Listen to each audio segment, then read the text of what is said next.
Yeah, that's my baby. I'm dying. That's my baby. We're going at it at 110%. I just want 5 minutes of happiness, please. Just give me 5 minutes. And they scored. They did it. Left, feet left. What the hell was that? Oh, yeah. What the fuck are you talking about?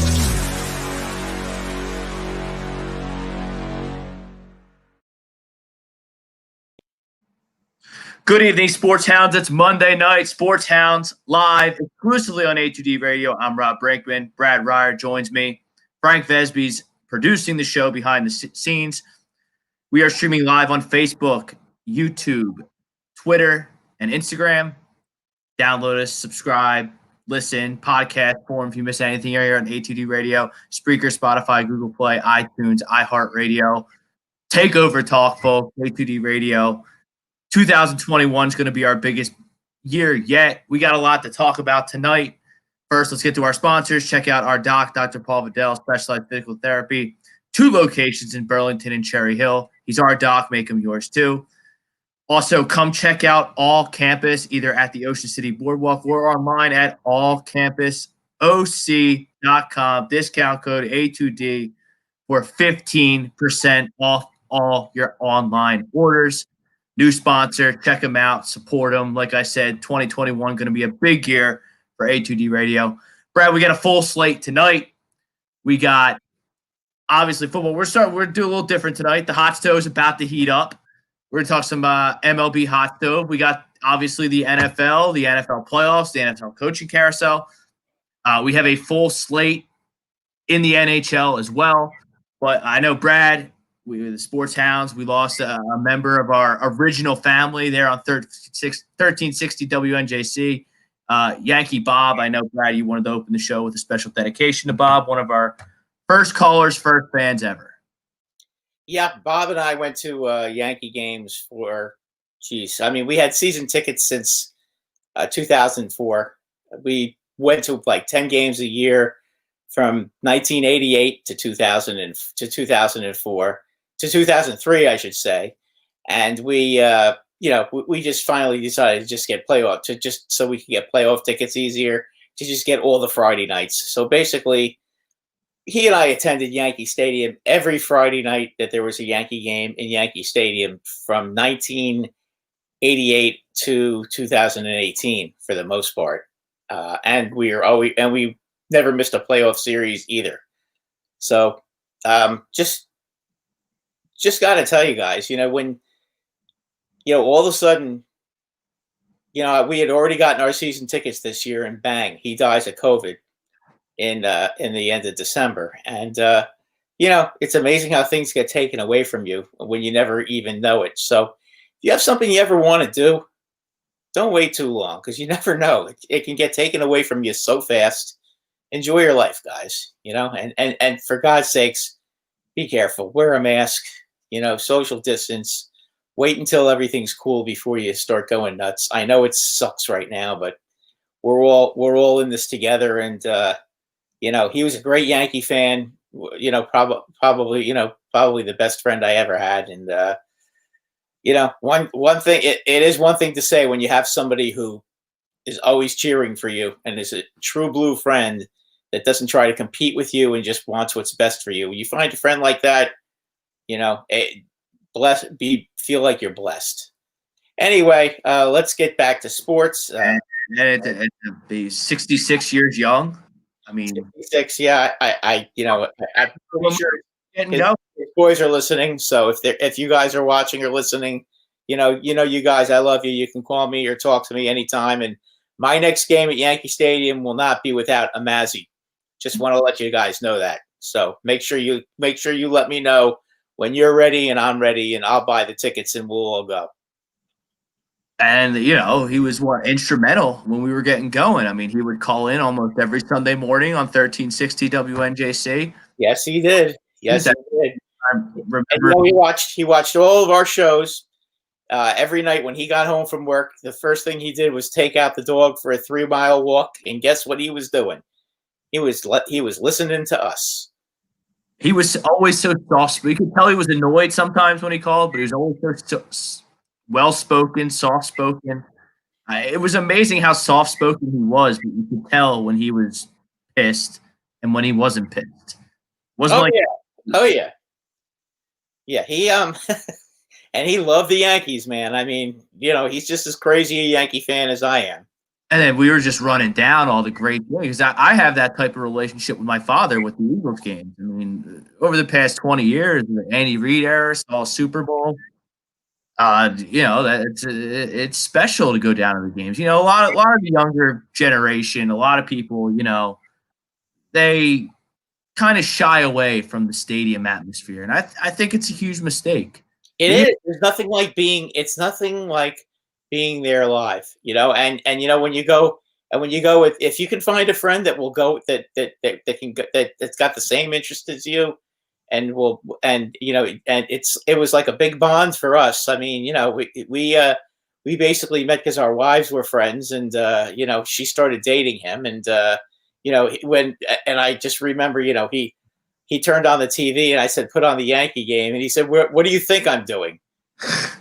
And I didn't even know the guy, and he goes, and he says, of course I'm going to put on the Yankee game. And the first day I met him, we're like, making fun of guys that we couldn't stand, and it was, you know how that goes. Now you guys had tickets. Has their one friend that just has their back all the time.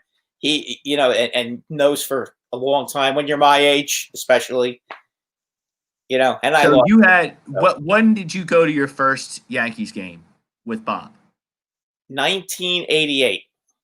1988, and then your last one was obviously when Game 4. What was it? 2018, when Tanaka got shelled against what's his name, against the Astros, and Zach, what the hell's his name? Greinke, yeah. And we were sitting in the bleachers, and we were making fun of his first name, which I can't remember to this now. And we were calling what's his name, the outfielder Josh Reddick. We were yelling Cheryl at him because that was his mother's name, just to annoy him. Yankees fans, they always do their research. They always do their research. They're very, very creative when it comes to their trash. Yeah, and that started because somebody just asked, "How's your mom?" And then some other guy said his mom's name is Cheryl. And then everybody started chanting Cheryl, and he was getting pissed. He was really getting. He complained about us the next day in the paper. So we made an impact. New York, Philadelphia, all those rabid fan bases, they always do. So that's a 30-year period going to Yankees games. Yes. What a great, 88 to 96. That wasn't the greatest, but then Jeter comes in 96. Listen, 88, I got to tell you, it was horrible. Watching Andy Hawkins and Dave LaRoche and Tim Leary as your pitcher, as your three best pitchers, and having Steve Thor coming in out of the bullpen and blowing every game he ever came into. And we were all watching, we were watching that, and all the shitty players they had back then. Oh my God. And then that grew into, Bernie Williams, Jorge Posada, Jeter. Yep. Well, yeah, they drafted great, and and Andy Pettit. You bring in Clemens, you bring in Mussina. Yeah, and the rest is history. Yeah, and you bring in David Cohn and Jack McDowell to start the run in '95, and Jimmy Key, they brought him in, and he gave them respectability in '93. He gave them respectability. Actually, it was '92. He gave them respectability because they only lost the pennant that year by I think 2 games to Toronto, and then they almost beat them again in '93, and then '94 the Yankees were running away with the East, and then you had the strike. So it was a long run. All I'm going to say, guys, is, if you have people who you go to games with, okay, and you've been doing it for a while, keep doing it and enjoy every minute of it, because you know what? One day it's not going to last forever. Nothing's permanent, and enjoy everything about it. Because you know what? I don't know if I can even. It's going to be hard for me to even go to that stadium again. For a while. I don't know how long it's going to take me to be able to go and not go with him. So, hopefully his boys will go with me. We've already talked about it. I talked to one of his sons last night. So, when we're all ready, we're gonna do it.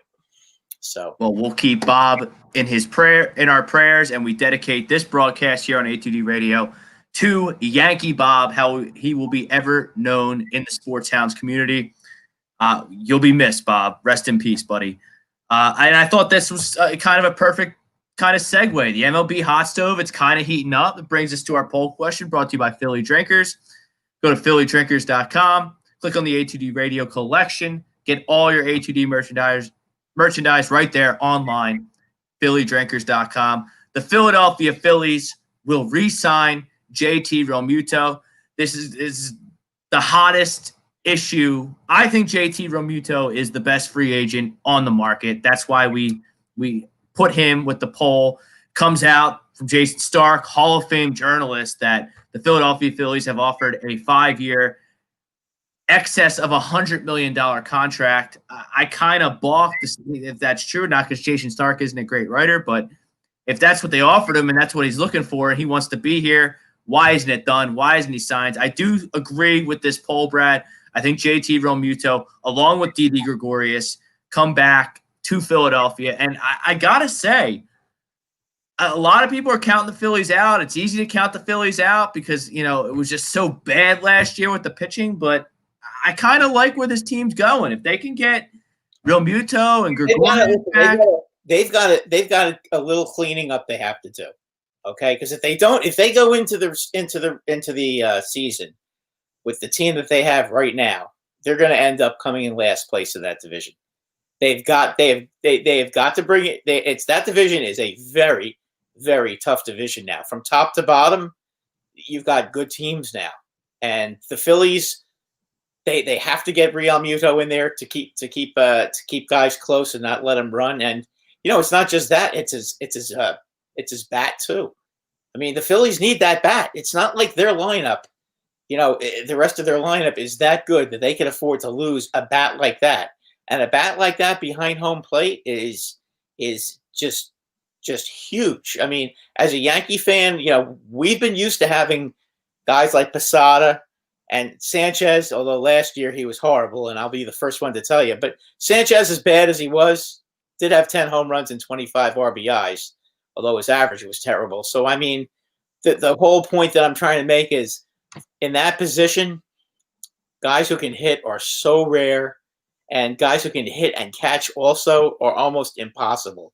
So I just think that's vital for them to get him. And now that the Yankees have signed DJ LeMahieu, I think the coast is clear for the Phillies to go out and bring in Didi, get him back in there.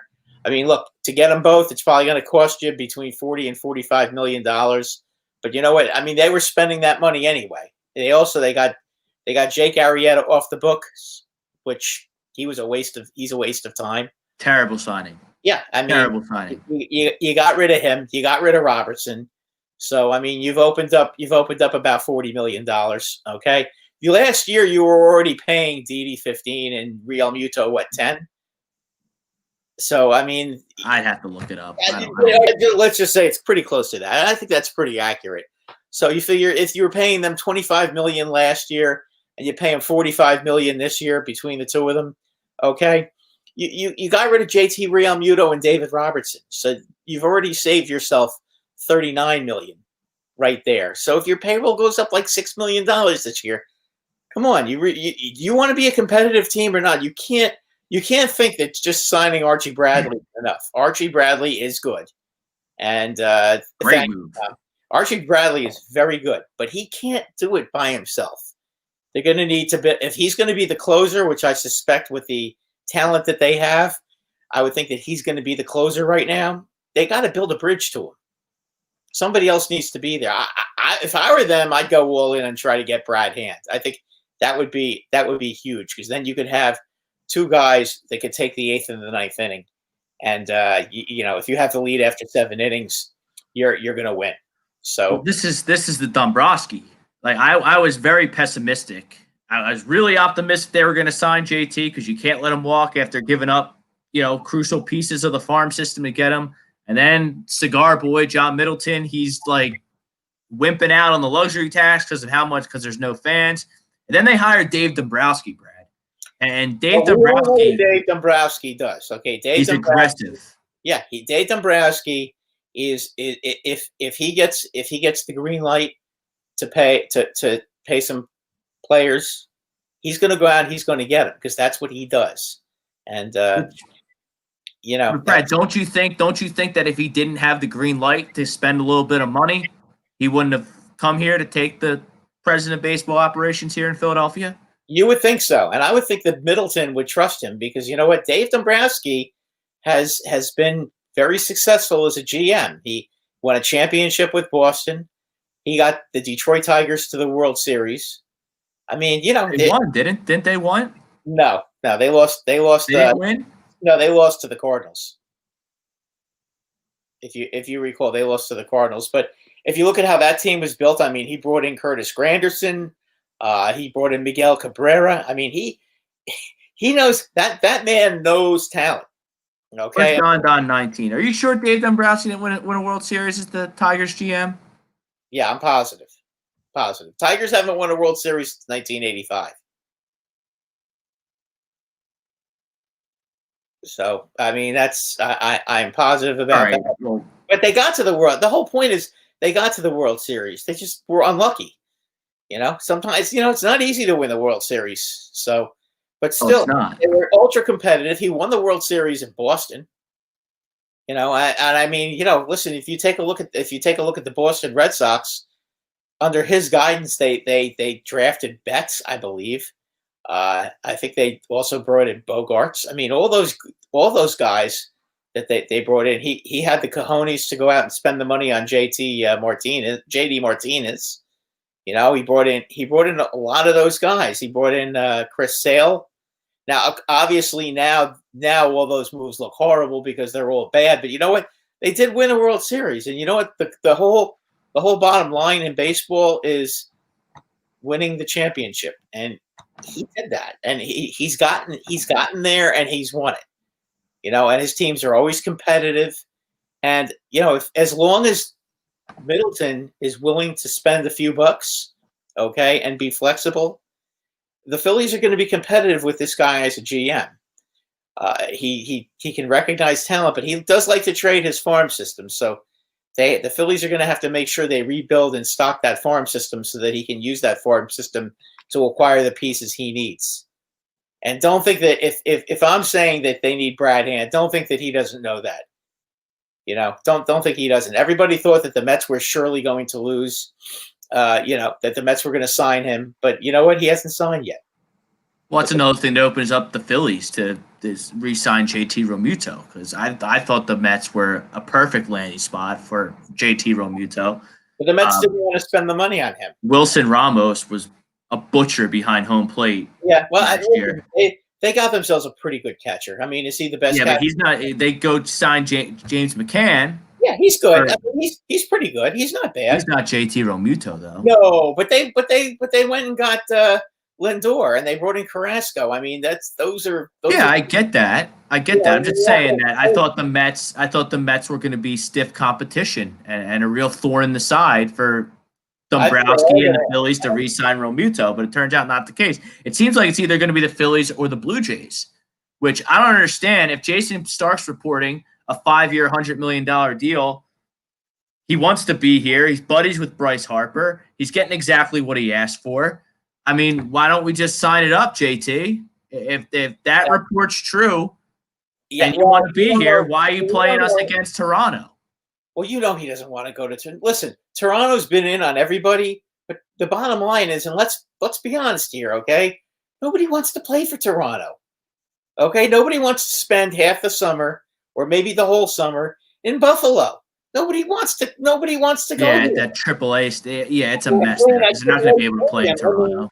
Who wants to play there? You know, I mean, listen, the young kids that they already have, they don't know better, so they're going to play their hearts out because they want to make the money. But the guys that are going to make the big money, if you're JT Realmuto, would you rather play in Buffalo and then in Toronto, or would you rather play in Philly? I mean, that's pretty. And you know, I love to bust your chops about playing in Philly, but come on, I'd much rather play in Philly than there. Are you kidding? So, like I said before, everyone's kind of down on the Phillies. You know, I kind of like what they're doing. You got to bring back Didi. You got to bring back JT. I think they will get. There's no excuse with Didi anymore, okay? Because the Yankees are not going to get. I know Didi did want to come back to the Yankees, and he was waiting to see what was going to happen with LeMahieu before he made a decision. They took back LeMahieu, and rightfully so. DJ LeMahieu for the last 2 years has been a superstar. Now, I'm not saying he is a superstar, but his last 2 years were superstar material. I mean, he's a superstar in my book. 337. DJ LeMahieu is a Hall of Famer. He's a Hall of Fame player, in my opinion. How many guys? He's playing at that level. I mean, how many second basemen hit 337 and then 360? How many players, period, have won the batting title in both leagues? Nobody. Is that a fact? No one's ever done that before? Nobody has ever won a batting championship. I mean, there's probably a lot of good players that have played in both leagues. A lot of good hitters probably played in both leagues, and none of them have won the batting title in both. So that in itself, mind-blowing statistic alone puts him in Cooperstown for me. Not to mention he's a great glove. He can play third. He can play second. He can play first. He hits for power. He hits for average. He's just as productive in the leadoff spot as he is in the 4-hole, batting cleanup. You can hit him eighth. You can hit him wherever. He's a tremendous player. And, yes, the Yankees were wise to resign him. Yeah, it was almost a must. And the fact that he only took $15 a year for 6 years, and I mean that – I know that's a lot of money. $90 million is a lot of money. I'm not going to deny that. But the fact that he only took $15 a year kind of kept them in the ballpark so that they could make another signing and bring in Trevor Bauer. And that's an interesting move. It's a gamble, but, you know, Corey Kluber. I thought Corey Kluber was destined for Philadelphia. I thought that move had Dave Dombrowski written all over it. Dave Dombrowski loves aces. Corey Kluber, albeit a former ace, didn't have the best season last year in Texas. He goes to the Yankees for 2 years. I thought that would have been a great signing, under-the-radar signing for the Phillies to maybe get involved there and have him maybe potentially get it right health-wise and eat some innings for the Phillies, because I think he's going to eat innings for the Yankees. And the Yankees really need him to eat innings because doesn't seem like Tanaka's interested in coming back. Last I read, he wants to go pitch in Japan. But he still wants a lot of money, and the Yankees just don't He wants $25 million for 1 year. That's absurd for Masahiro Tanaka. What I read, it was 15 to 20, but the Yankees aren't paying him that kind of money. He wasn't. Listen, he did not pitch well last year in September, and he didn't pitch well in the playoffs. He had a real good August, had a real bad September, really tailed off in the playoffs. And, you know, at this point, I would have to say that, you know, I think they just made up their mind that it's enough already. And, you know, he's been pitching with that with that gimpy elbow all these years. He never had the Tommy John surgery. He was able to avoid it. You know, it's time to move on. And I think they're doing the right thing by letting him go. Kluber is the kind of guy. Now, if Kluber gets it together, you know, and he can still pitch. Obviously, he still has velocity. That would be huge for the Yankees. He doesn't have to be the leader. You know, Garrett Cole is the leader. He can be the number two, and they still, you know, they're going to have Jordan Montgomery and they're going to have Domingo Germán, and eventually they're going to have Devi Garcia, and eventually Luis Severino is going to come back. So I mean, they're going to have pretty good pitching. Would you like to see them lock it in and get a really good number three? Yeah, I would, but you know, the pitching market's not really there this year. Past Bauer, no, it's not. Nothing's really going on. I mean, there was a couple of good bullpen guys. Cincinnati wants the moon and the universe for Castillo, and you know that's at this point they should ask for that. He's got 3 more years. So, I mean, even if the Phillies wanted him, it's another team that would probably be in the hunt for him. He wants. Yeah, but the Phillies have they asked for Gleyber Torres from the Yankees. The Phillies don't even have an active player like Gleyber Torres outside of Harper. I mean, let alone someone in the farm system that tips the needle. I mean, the one guy the Phillies could trade him for is probably just is not somebody the Reds need. And I'm thinking of like the first baseman. Who, Hoskins? Yes, Oh, I would send Hoskins exactly. to the moon and back to get But Castillo. the problem is I'm not a Reese guy. I'm really not a Reese guy. The problem is Cincinnati already has Votto in that position. That's the one position they really don't need. But there's no clarity. It sucks because there's no clarity on these rules. No, Is there a DH? Is there not a DH? I hear we're playing seven. We're playing 7-inning doubleheaders. Then I hear we're not playing 7-inning doubleheaders. So Manfred is not leading, especially teams in the National League, in a direction. He's not giving them any information in order to go about the hot stove and assembling their roster. Now the Phillies, it's kind of easy. You got to add innings somewhere. Because I mean the starting rotation. We all know how I feel about Aaron Nola these days. Zach Wheeler has surpassed him as the ace of the staff. And then past those two, you got a pretty solid 1-2 punch, but it's okay. It's solid. Yeah, it's solid. It's solid. I mean, but they need more than that in their start. Either they need to either get more depth, or they need a big time top pitcher or better depth. I mean, Eflin as your 3. I mean, I don't know about that. I think Eflin you have 5. Eflin's more of a 5. If he's your 4, okay, but. Yeah, he would be a real good 5. You could use him as a 4. I just think the Phillies need another pitcher, and they really need another, and they need another reliever, and they've got to re-sign Real Muto. I mean, well, I think with they're going to do it. Yeah, I think we both agree. We both agree to the poll. We're going to get the comments in a second.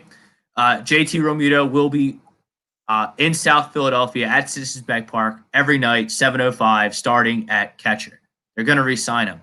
But in terms of adding now, and I think you bring back Didi. I think you're kind of boxed in there. I mean, the only team I've heard elsewhere interested in Didi would have been the Yankees, which that's not going to happen. Banks closed there, $90 million for DJ LeMahieu. Yeah, it's not gonna happen with you unless the Yankees trade Voit. And why would you trade the home run leader who hit 280 last year? No, the Yankees should just stand pat. And you're not paying him anything. The Yankees don't need to do anything right now unless they can trade some of their minor leaguers for a top-notch pitcher. And if they can't, just stand pat. The only obviously the Mets, they don't need a shortstop anymore. They have Francisco Lindor. That was kind of the team that everyone assumed they were going to sign everybody, spend a bunch of money. Well, if you look at the playoff teams, because I think that's where you got to look. Okay, none of them really need a shortstop. They're all pretty much penciled in with their shortstop situation. The Dodgers have a really good one. The Padres have, Tatis is awesome. Yeah. The Dodgers, of course, have Corey Seager, who's terrific. Yeah, I mean the Braves are solid at shortstop. Obviously, they have Swanson. Yep, he's good. He's good enough. Nationals have Turner. Yeah, I mean, if you take a look at all the solid teams, the only team that, and I don't even know if they're going to spend money because they're talking about trading Castillo and maybe Moustakas, is the Reds because they don't have a shortstop. Right. Yeah, but I don't think that they're going to be all that competitive. And then you have all due respect to Didi Gregorius, I don't think he's the best shortstop on the market. I love Didi. I think he's great. Right now, I think Semion's better. The Dodgers are looking at him for third base. Semien? Yep. I just read that they're looking at him at third base, and I think he's just a little bit more of a pure hitter than Didi. Didi has the clutch hitting gene. Didi can hit for power. Didi has a cannon over at shortstop. He's a pretty good fielder. I think that Semien is just a little bit more of a pure hitter. I think he's got pop. I think he's also a good glove. I think he's just a better athlete with respect to Didi Gregorius. But I agree with you about that. But, Didi is also a left-handed hitter. Well, that's something that the Phillies, outside of Harper, don't have. Yeah, and most teams don't. He's a real good left-handed hitter. How many teams have left-handed hitting shortstops that can hit you 25 home runs. And I'm just saying, if I can't get Didi, I would rather. What about Andrelton Simmons? He's also Andrelton Simmons is a terrific glove. He can hit a little bit. He can hit a little bit, not like Didi or Semien though. No, well, he's more of your 260, 10 to 15 home run guy. I mean, Didi is a 25, 80 guy. And so is Semien. Semien actually is more of can be a 30 home run, 80 to 90 guy like he was 2 years ago. Although he had a terrible year last year, which is why I'm willing to throw that year out on guys like Semien and Javier Baez, who I know are good ball players. That the COVID, the shortened season, the no spring training clearly had an effect on. Yeah, I think you're probably right. As far as those guys, yeah. What about a guy like Chris Bryant? This is the year for Chris Bryant. Chris Bryant needs to decide if he's going to be a MVP guy, a cornerstone guy, a $25 million a year guy, or if he's just a dude that almost won MVP one time. Yeah, is he a free agent this year? Or is no, he just won his arbitration case. I think he got $19 million. Okay, so this is his last go around in arbitration. Correct. So okay, yeah. So it's time for him to either put up or shut up. And I also read that the Nationals are in on Lester. Looks like he's going to sign with them. Yeah, and maybe that's a veteran that maybe the Phillies should look at. He's a lefty, but I don't know how good he is anymore. The Nationals are the story of the NL East so far because he get crushed in your stadium though, Rob. Lester. He'd fit right in them, Brad, because everyone else gets crushed too. In that stadium, he'll be good. He'd be good at Washington because Washington's a pretty big ballpark. But in Philadelphia, he'd have problems in Philly, I think, because it's too much of a hitter's ballpark for him. And another reason the Phillies got to get up and go, which I like what they've done. Jose Alvarado, he comes in via trade from Tampa Bay. The culture there, the bullpen guys they cultivate there. That speaks for itself. I like that move. They signed Archie Bradley the other day. I like that move as well. Excellent move. And then, they're chasing, the Mets. They have a big offseason. They get Lindor. And then maybe the most underrated move of the entire offseason is Josh Bell going from Pittsburgh to Washington, filling their massive void at first base. Yeah, that's pretty huge. Josh Bell has to be the happiest man in baseball right now. He goes from the Pirates. Are you kidding? Oh boy. Who are a horrible, horrible team. Yeah. To Washington and Mike Rizzo, a team with Scherzer and Strasburg and Patrick Corbin, Trey Turner, Juan Soto, who might be the best hitter in baseball. And Victor Robles is probably going to come back and have a good year this year. We're still expecting big things out of him. I don't think they've given up on him at all. So it's time for Dombrowski to get up and go. You got to get this JT thing done. You got to figure out shortstop because a middle infielder of Scott Kingery and Gene Segura does absolutely nothing for me. I think you got a stud over at third base and Alec Baum. And then, the outfield outside of Harper is a huge question mark as well. You have no center fielder to speak of. I don't think the starting center fielder on opening day is even on the roster right now.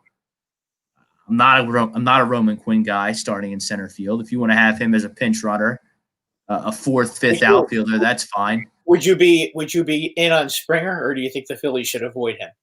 Well, no, I love George Springer. I think he's a tremendous ball player, but he is 31, I think, whereas JT Realmuto is 28, 29.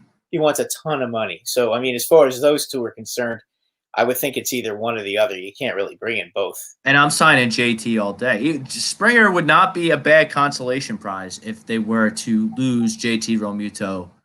No, not at all. Not at all. But I think having him is a lot more important because you need to have that bat in there behind the plate. Because if you're not getting a lot of bat in your outfield other than Harper, you need to have a guy who can hit behind home plate. Well, the one benefit of Springer is he can hit leadoff.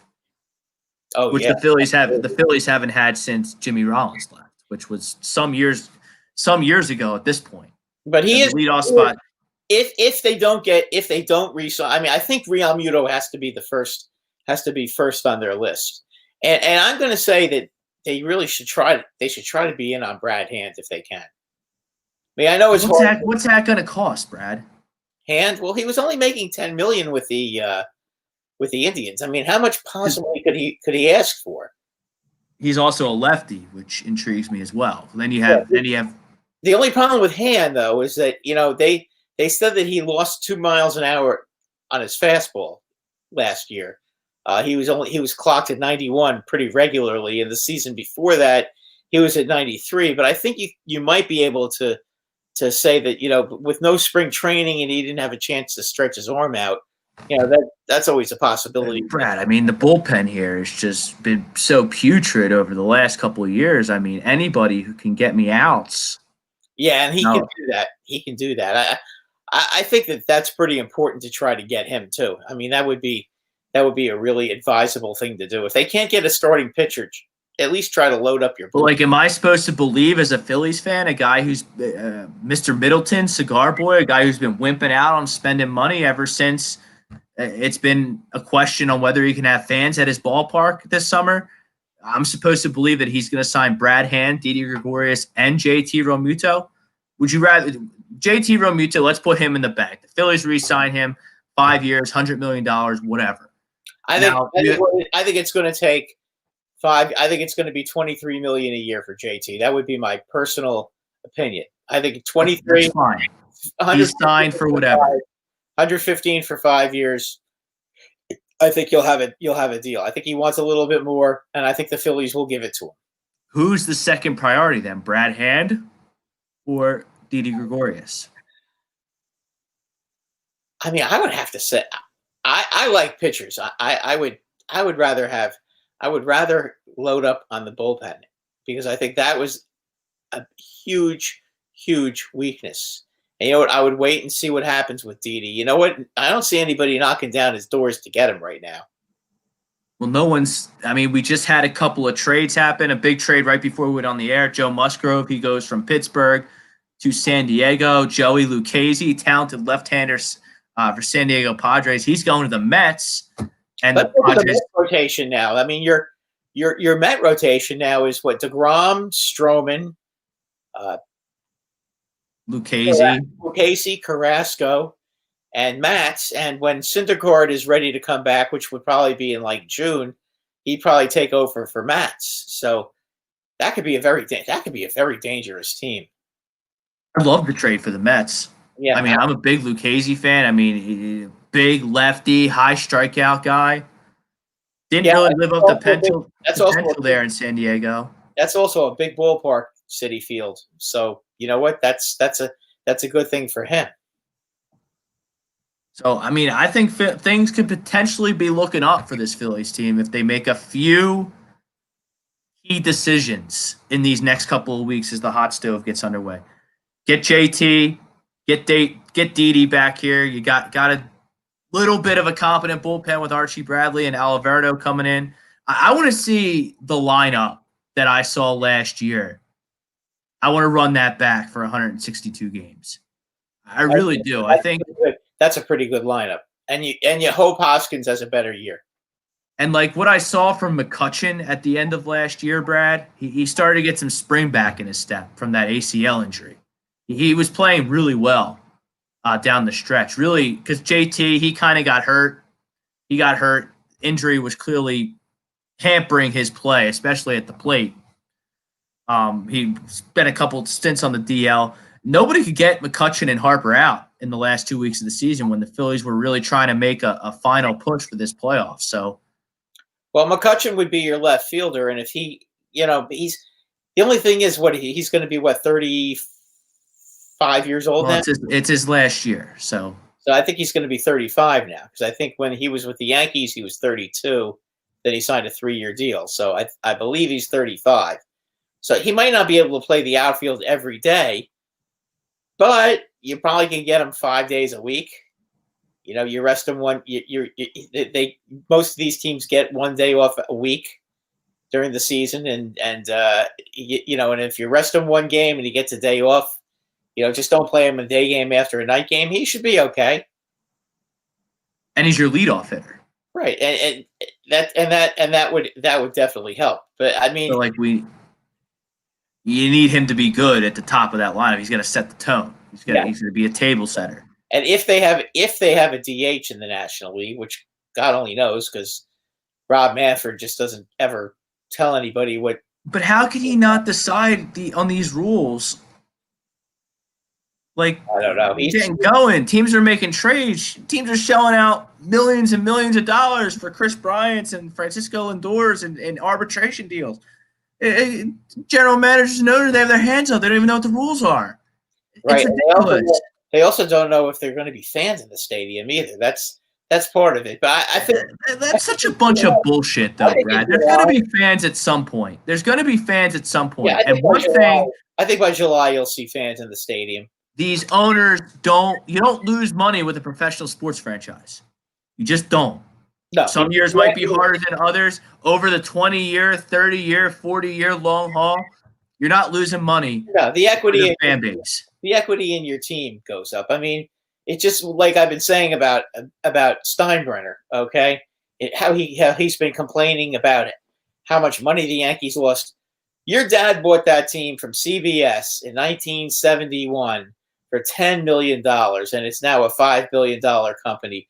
Don't cry me a river about how you lost all this money last year. You didn't lose jack shit. Okay, if you sell that team, you're going to get $5 billion. So there's, we would say STFU on Facebook. Yeah. Or when we text, that's what I got to say to Hank to Cheap Hal. Shut up. I mean, yeah, I have no sympathy for the $5 billion. You got a $5 billion team, and you're crying about losing $100 million one season. You didn't lose no $100 million. That's ridiculous. No, they didn't. He gets money. He's getting money from the Yes Network. He gets all that advertising money.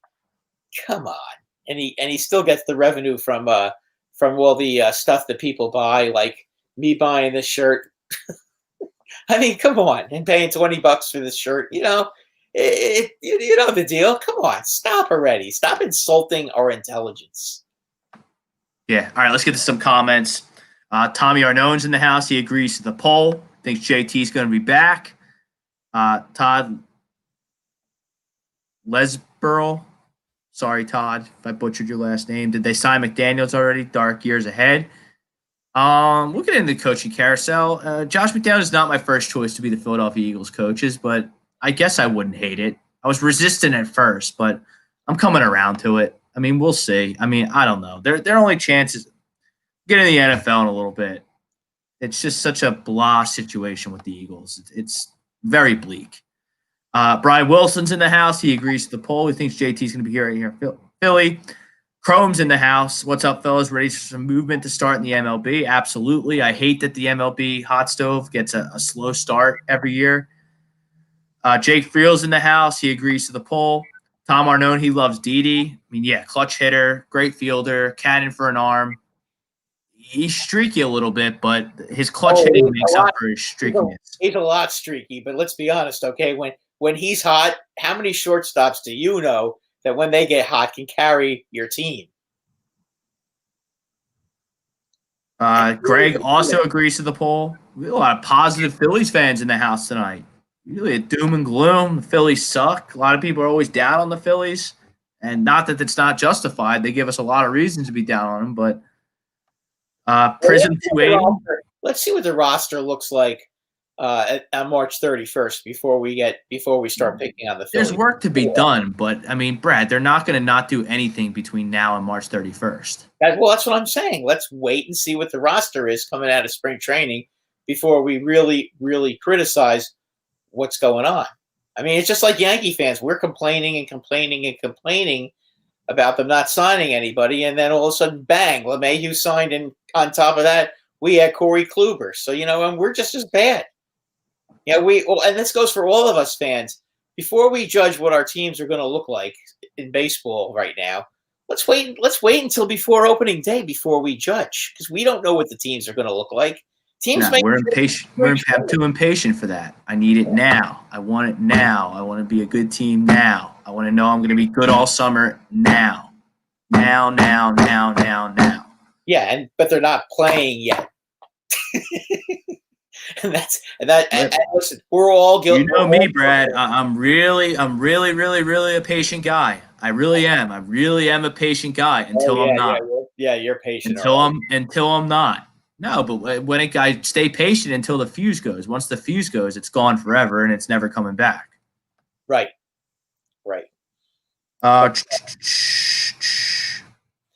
Mike Parker. What else we got in? Yeah, Mike Parker. He agrees with the poll. Phillies need to do it or they will suck. I really like the Archie Bradley pickup. Yeah, Archie Bradley's going to be a great pickup. I totally agree with you, Greg.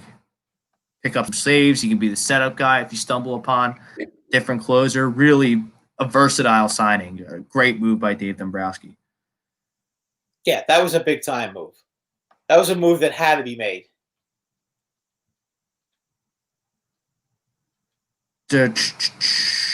And we have the Sabres and the Flyers. Flyers are on. Buffalo just scored. Flyers down 1-0. Go around the NHL a little later. Flyers will look real good so far. I don't even think they've played good, Brad. And they've beat the Penguins. We beat the pants off the Penguins twice, which always makes me happy. We'll get into some hockey. And then the Penguins go and beat the Capitals yesterday in a shootout. So you know what?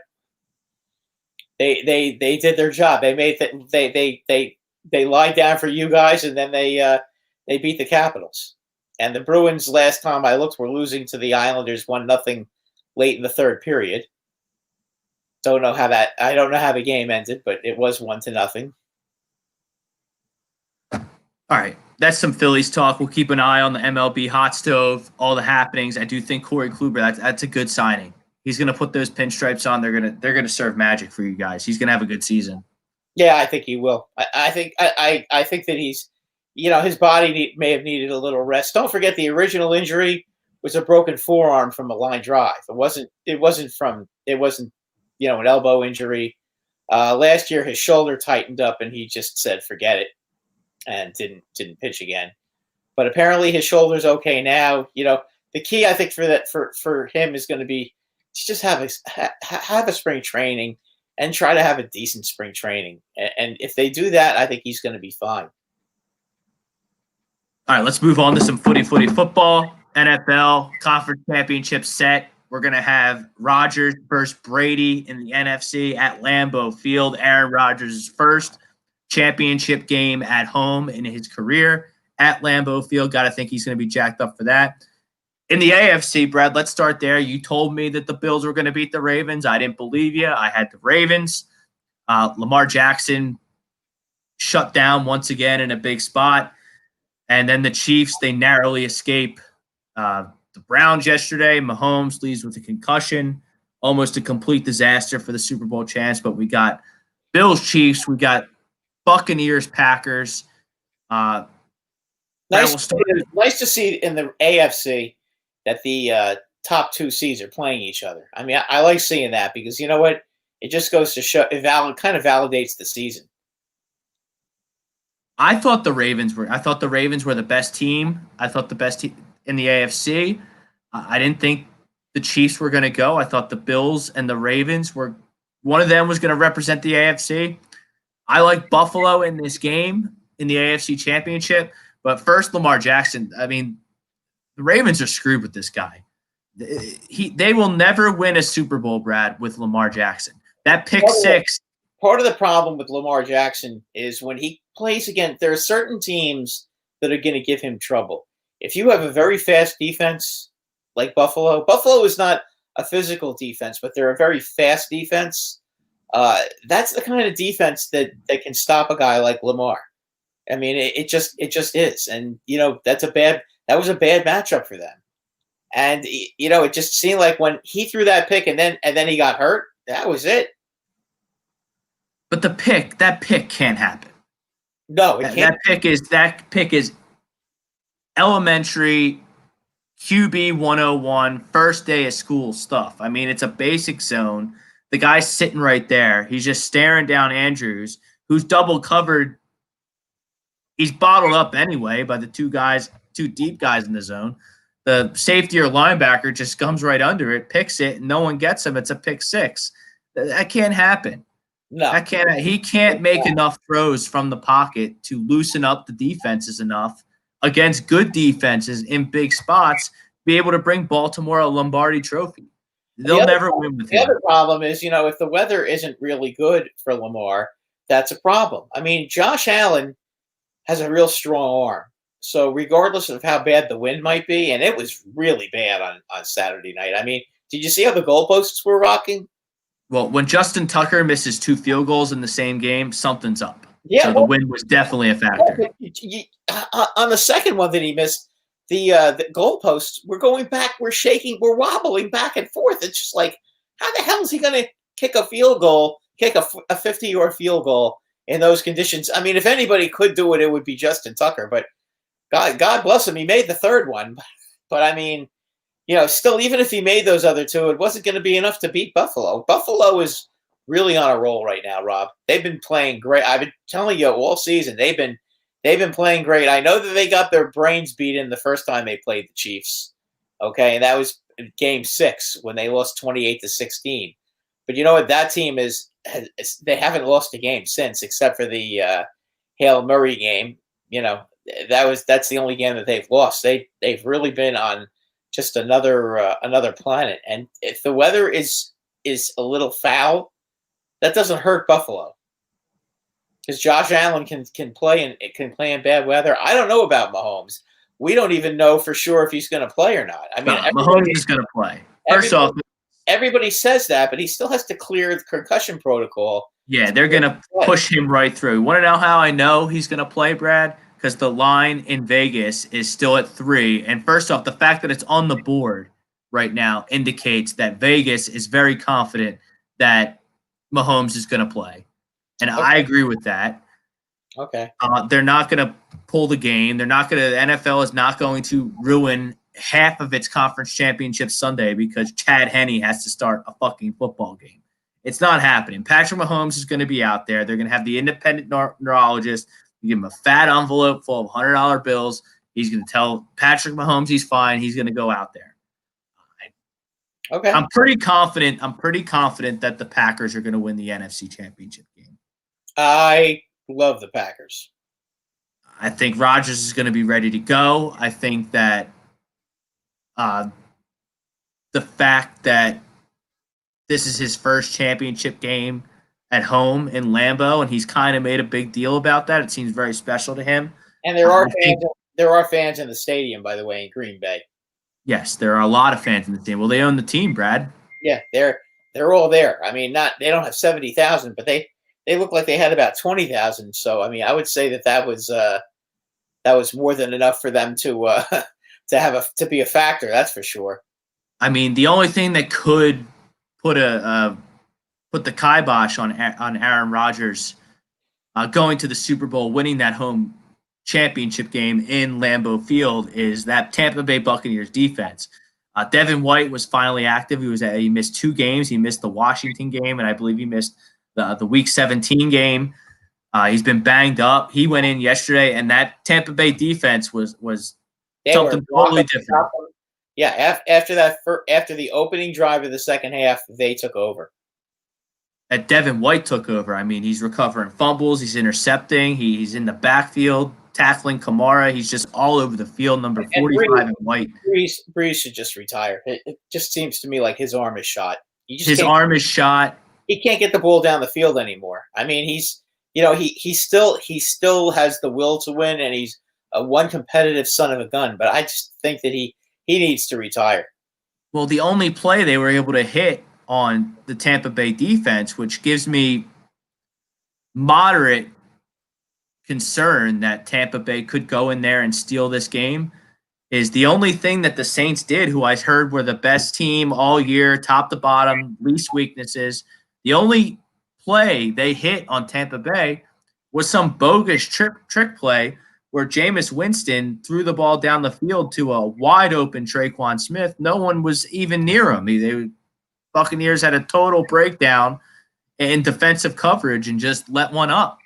Let one through the 5-hole, so to speak. Yeah, exactly. And the other problem with the Saints, I mean, they were missing a lot of key players yesterday, and that didn't help either. And Michael Thomas was just completely invisible yesterday. I mean, I didn't understand that. I mean, Tampa Bay's secondary is not the strength of that defense at all. Yeah, no, I mean, I don't know what was going on with Michael Thomas this year, but that was very disappointing to see how he played. I mean, well, I'll tell you who really won the game yesterday was Todd Bowles, reportedly interviewing with the Eagles today. I'm sure he's going to get an interview with the Houston Texans as well. He put on a very good performance heading into his job interviews this week. That was an unbelievable game plan. That was an unbelievable display of defensive coaching. I'd be proud to have Todd Bowles as our coach here in Philadelphia. I think he's one of those guys that is a good defensive coordinator, but he's just not. I mean, he's kind of like Wade Phillips, sort of. I mean, you put him as a defensive coordinator, and he's great. This is why McDaniels. That's the problem. This is why he failed miserably with the Jets. And McDaniels. Yeah, I mean, everyone fails. Everyone fails miserably with the Jets. Yeah, but the Jets had some players when he was there. I mean, he finished 10-6 one year and almost made the playoffs, and then their defense just started getting bad, and it just didn't work out for him. But we'll see. I mean, that's kind of where it's at right now. I mean, I'm not a big fan of Bowles. McDaniels was horrible with the Broncos. I don't know. Obviously, I'm not a Bronco fan, so I wasn't watching a lot of the games he played. That he coached in when he was coaching the Broncos. A very good offensive mind as a offensive coordinator with New England. But you know what? How good was he this year with when Brady wasn't there? Well, I mean, I've been telling you for 5 years that players make coaches and schemes look smart. Yes, they do. It's just the way it is. It helps to have Brady. I mean, that's you can have the most brilliant scheme, the most brilliant game plan you could draw up, but if you got a bunch of mutts executing, guess what? You're gonna lose. Oh yeah. No. Oh yeah. But I mean, look, and that's why I think that Todd Bowles and Josh McDaniels are interesting candidates. They're interesting candidates. I'd rather have Todd Bowles, to be honest with you. Than McDaniels? Well, did they learn from their struggles in Denver and New York, respectively? I think they're going to come back as better coaches. I think maybe Bowles may have learned, because I think Bowles is smart enough to realize that he has no offensive imagination whatsoever. So I think if he goes out and brings in an offensive coordinator, he'll be fine. I just don't know about McDaniels. I just don't know. I mean, I know Cam wasn't very good this year, but boy, I mean, New England's offense was putrid this year. Well, I mean, Cam doesn't, and Bob McDaniels was horrible in Indy, the team he stiffed. He never really actually coached a game for the Indianapolis Colts. He accepted the job, balked at it, went back to New England, presumably to stay with Tom Brady and to be the coach in waiting for when Angry Bill relinquishes the throne there in Foxborough. And then that started what some would say would be the downfall of Doug Peterson. Because after McDaniel stiffed them, Brad, who did they hire? They hired the Eagles offensive coordinator, Frank Reich. Right. And kind of been downhill for the Eagles offense since then, some would say. And the Colts have been pretty good since Frank Reich got over there. Even without Andrew Luck. Although, you know what, Rob? I really, really think Andrew Luck is going to be playing this year. You think? Crazy. Yeah, call me crazy, but I just have a funny feeling we're going to see him. And then my Andrew Luck conspiracy theory to Foxborough is going to come to fruition. Or New Orleans. He could go back to Indianapolis. No?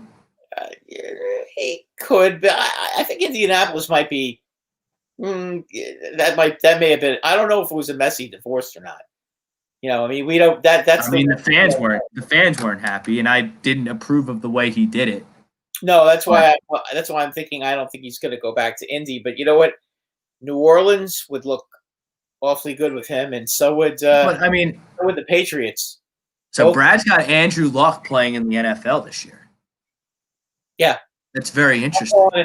I'm calling it this year, right now, and I haven't heard anything about Andrew Luck. Nobody's. Neither have I. Neither have I. No, I'm just spouting off my big mouth and saying that, you know what, there's 2 playoff teams, and there might actually be 3 playoff teams who could really use a quarterback. 2 playoff teams and a team that might be a playoff team if they had a quarterback, and that's the New England Patriots. You get them Andrew Luck, that changes everything in New England, and obviously New Orleans and Indianapolis could definitely use a quarterback as well. If I don't want him to go to New England, because if McDaniels gets wind of Luck potentially going to Foxborough, he's going to accept our job and stiff us like he did the Colts and go back to New England to coach Andrew Luck. I still believe that there's a good quarterback inside Carson Wentz, and that this coaching search needs to be geared towards getting Carson Wentz right and getting him back to being the franchise quarterback he was at the end of 2019. That's the only way that the Eagles are somewhat successful within the next 5 years. Because if you're starting over at quarterback with the defense and the aging offensive line, it's going to be tough sledding here in Philadelphia over the next next couple of years, Brad. Because Jalen Hurts, he's like Lamar Jackson. He can't make enough throws from the pocket to be a franchise quarterback in this league. He just can't. Once tape got I think film got out on Jalen Hurts. Once film got out on Jalen Hurts, Brad, he got significantly worse. And that's what happens in this league. And I'm not buying Jalen Hurts being a good enough thrower in this league to be a franchise quarterback. The Buffalo Bills showed the world how to deal with a running quarterback. Have speedy linebackers and speedy secondary, and you'll stop a running quarterback. You have a big physical, slow secondary. That running quarterback is going to have fun, and he had his fun against the Titans, but it didn't happen against Buffalo. Sixers JT, ideal coaching staff next year would be Bieniemy head coach, Deuce's offensive coordinator, Lovie Smith, who just got fired from Illinois as the defensive coordinator. I don't hate the Lovie Smith name. I'm not a Bieniemy guy. What's he really do there in Kansas City? I mean, he's the offensive coordinator, yeah, but he's got Mahomes and Andy Reid. Andy is very hands-on. Yeah, Andy is more the offensive coordinator than Bieniemy, but I mean, you could always. I think I'd rather have McDaniels or Bowles than I would Bieniemy. Well, what do you? Not to mention, I think the Eagles. I think the Eagles should break away from the Reid coaching tree, and see how that works out for him. Because this is a bad look. This Doug Peterson saga, even though I'm not that upset that he's not the coach anymore, it's a really bad look for the franchise.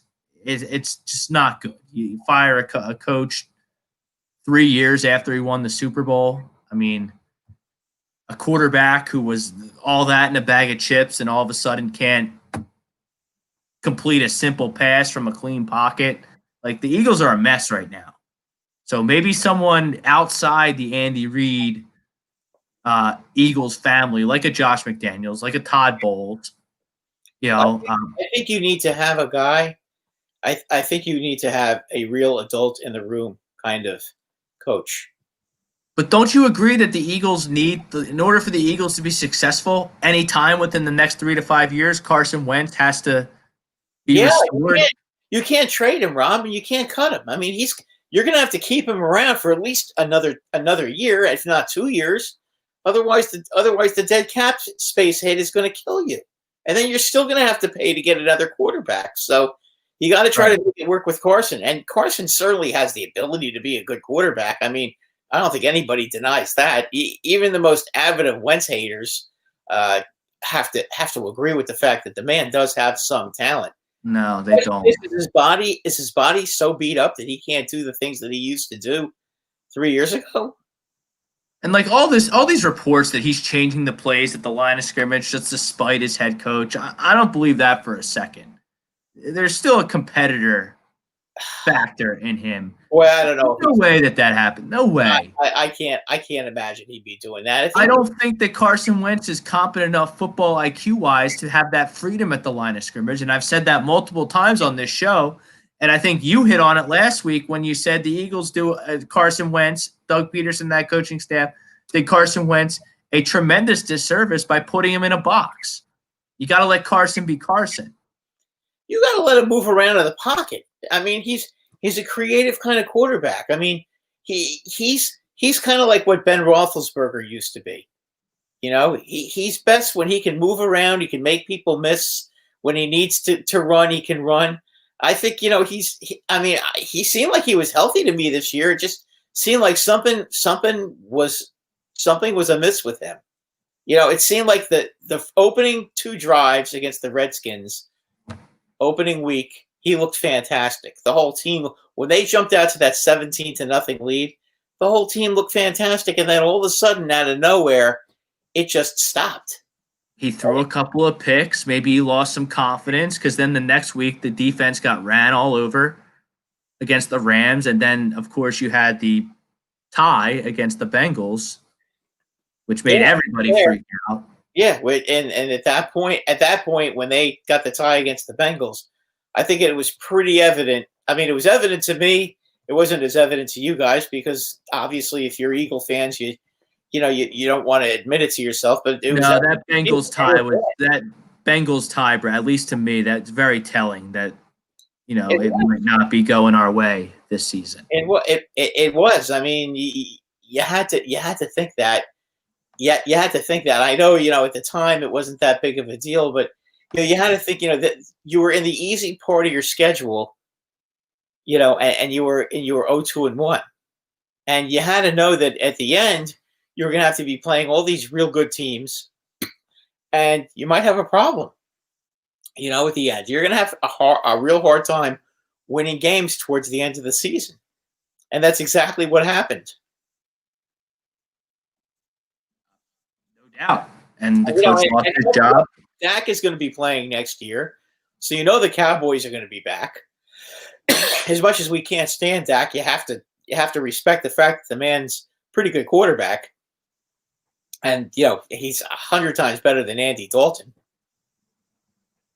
Bob Brinkman, I think it's crazy that the two franchises still need a head coach, had a long-term franchise quarterback signed going into this season. That brings us to the Houston Texans because it looks like Deshaun Watson's days in Houston are numbered. And if he changes teams, Brad, when he changes teams, I'm going to go ahead and go out there. He's not going to be on the Houston Texans opening day next year. No, Houston has to get some draft picks because that idiot O'Brien went and traded away all their first and second round picks for this season. I think next season too. Am I right or am I wrong about next season? Maybe I'm wrong about next season. I know this season they don't have a pick till the third round, right? That's correct. So I think they really need to go out and get. Well, Miami makes perfect sense for Deshaun Watson. No, you're going to give up on Tua to get Deshaun Watson. I am, yeah. Okay. Deshaun Watson's 27 years old and he's a top 5 quarterback in the league. I don't really know what Tua is yet.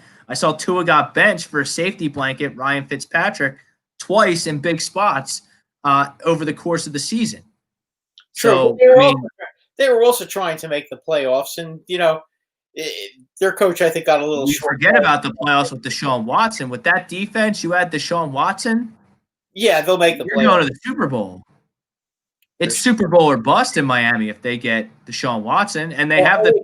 It would make sense for Houston to make that trade to get Tua for Deshaun, and then get maybe a couple of first round picks thrown. Yeah, you get Tua, you get the third pick back, you get whatever the 20 some odd pick back, and then you have the third pick in the second round you can pass out. I'm stopping at nothing to get Deshaun Watson if I'm the Miami Dolphins. Nothing. Take all the draft picks you want. Take Tua. Take Deshaun Watson better than Tua. Yeah, I agree right now. But Tua's going to be a good quarterback. Make no mistake. He's going to be good. I understand that, but Yeah. but I'm being impatient. You want it now. No, I understand that. You have a great coach. You have a great defense. You're pretty good in the trenches. They need a receiver too, though. Let's be honest. They do need a receiver. But Brad, I'm looking at free agents. I mean, let's just say, and then I think Marvin Jones this coming offseason, not necessarily for the Eagles fans listening to the Sports Hounds right now, but Marvin Jones is going to draw a lot of interest. A lot of interest. So will Galladay, and so will Allen Robinson. I mean, you can't get – Allen Robinson getting big monster money. I don't know if I'd be in on that. Not sure about that. I think he's pretty – listen, it's not like the Bears had good quarterbacks throwing him the ball. Like, are you shelling out top 7 wide receiver money to sign Allen Robinson if you need a receiver? Like, you're Giants. You guys need a receiver. Oh, I like it. I like him. I would take him in a second. Wouldn't you rather sign Marvin Jones at half the price? Yeah, but Marvin Jones is older. 31. I mean, Marvin Jones is just a wide receiver 2, consistent wide receiver 2, year after year after year, wherever he goes. A lot of teams are going to be in on Marvin Jones. The Dolphins, the Washington football team, the Giants, the Ravens. On Robinson too. I mean, and Galladay from I would be shocked. I would be shocked if Kenny Galladay left Detroit. Oh, I think somebody. I think got to re-sign someone. Well, who's Detroit going to? I mean, does he want to re-sign in Detroit? I've heard that. That's a good question. I don't know anything. About Detroit dynamic. The Giant targets. Everybody in New York is thinking that they're going to get Galladay. That seems to be the big. The Giants going to get Galladay. That's who they seem to think that Gettleman's going to spend the money on, because the Giants, after they do their house cleaning this offseason, are probably going to have around $30 million under the cap. So they have enough money that they can make one real strong signing and then clean up, then do a little cleanup duty with the remaining change. I don't know. I think Marvin Jones is a really solid guy. I think he'd fit in New York. I think he'd fit in Miami. Listen, Rob, I didn't say I wouldn't take him. I take any of those. I take any of those 3. If Kenny Galladay does hit the market, you got to think Baltimore would be. You would think so, but does he want to go to a team that runs the football as much as Baltimore? See, that's part of the problem with Baltimore. And then you have a quarterback that. Then you have a quarterback in Baltimore that, on any given Sunday, he could be incapable of getting you the football. Well, that's the problem. And they run the ball all the time. And they run the ball all the time. So that's the other problem. And if, God forbid, the weather is not good, the quarterback doesn't have a strong enough arm to be able to get the football to you. And Baltimore is a Northeast team. So, I mean, you need a quarterback that has a stronger arm. That'd be interesting. Listen, Miami could use a wide receiver too.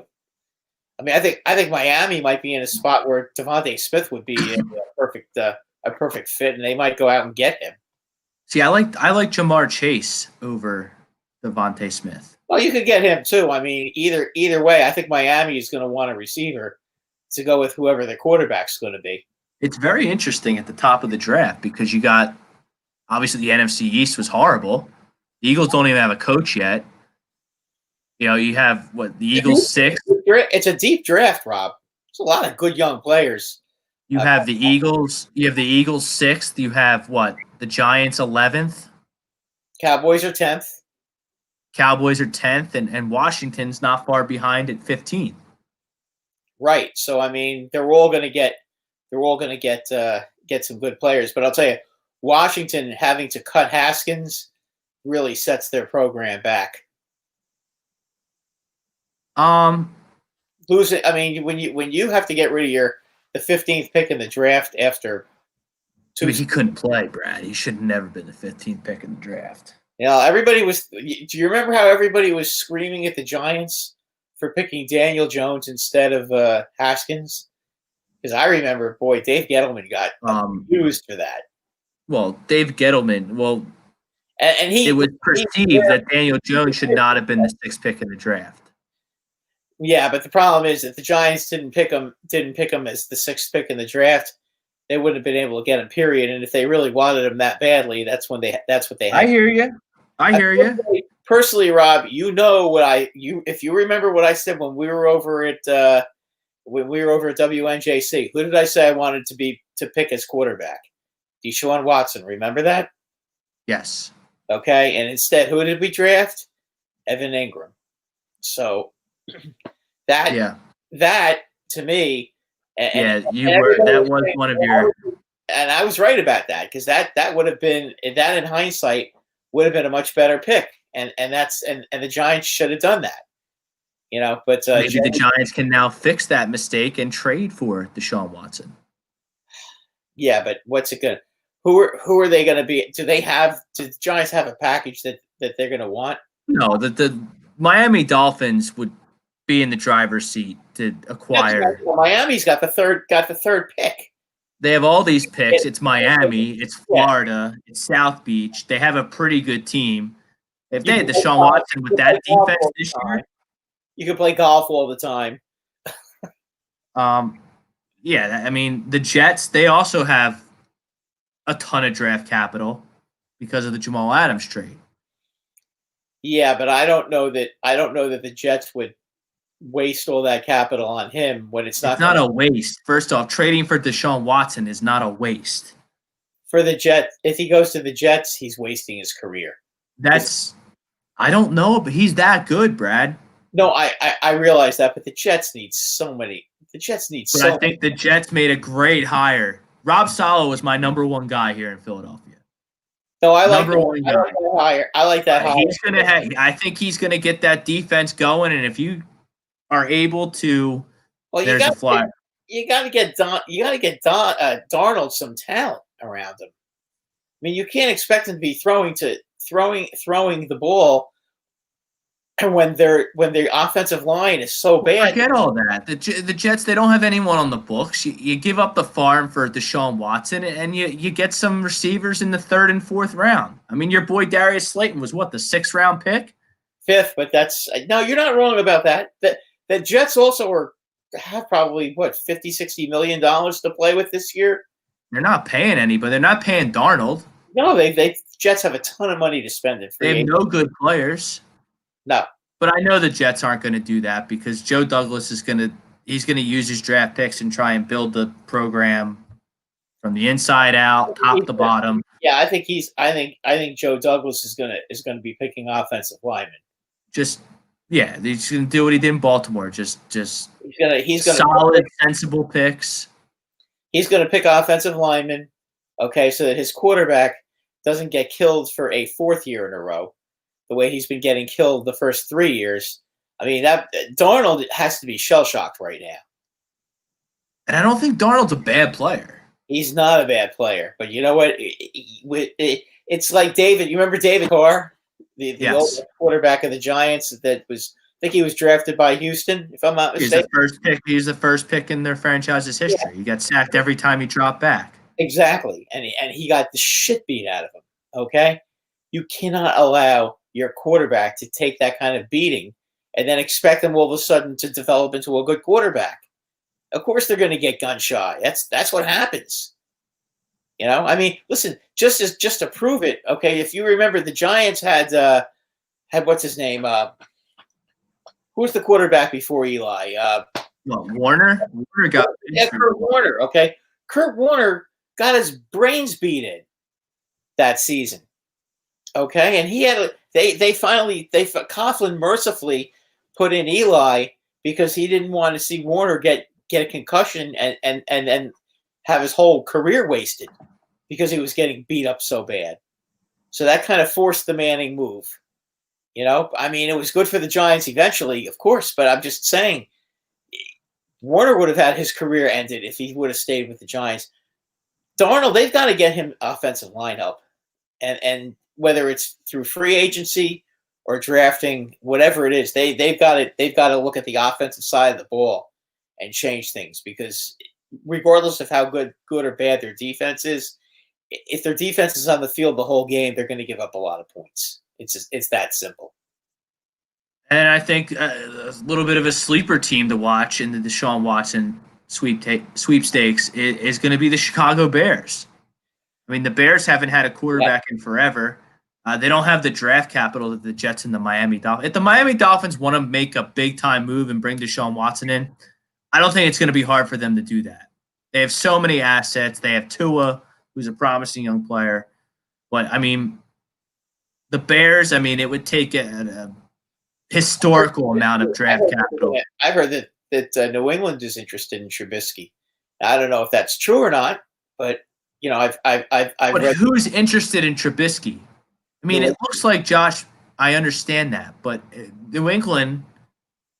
Look, Jeffrey Lurie and the Eagles brass. They met with Josh McDaniels for a reported 8 hours yesterday. I don't know what the fuck you talk about for 8 hours in a job interview if you're not iron out the details of how things are going to work once you're hired. I think Josh McDaniels might be the guy, unless they're just going to. The Eagles are just going to throwing huge curveballs out there and are just waiting for the Chiefs so they can get another Andy disciple. So I'm working under the educated guess that Josh McDaniels is going to be the Philadelphia Eagles head coach, good, bad, or indifferent. So who in New England is saying that they like Mitchell Trubisky? There's no Josh McDaniels not there. Their key person in their player personnel department. He just took the Texans job, general manager job. So who's speaking to that? Yeah, I don't think they said it was Belichick. I don't think he's the one that put it out there. He asked Belichick about defensive guys. Boy, the Flyers are getting routed by the Buffalo Sabres. 3-0 midway through the first. Not good. That game's still not over. They could come back. Keep in mind, in our division, Rob, there are no easy games in the Northeast.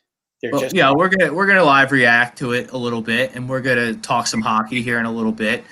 They have Eichel. Remember, they have Eichel playing now with he has the big left wing that Taylor what's his name? Taylor Hall, who used to play for the Devils and Edmonton, and he's a real good player. You put him with Eichel, that's a pretty good 1-2 punch on the first line.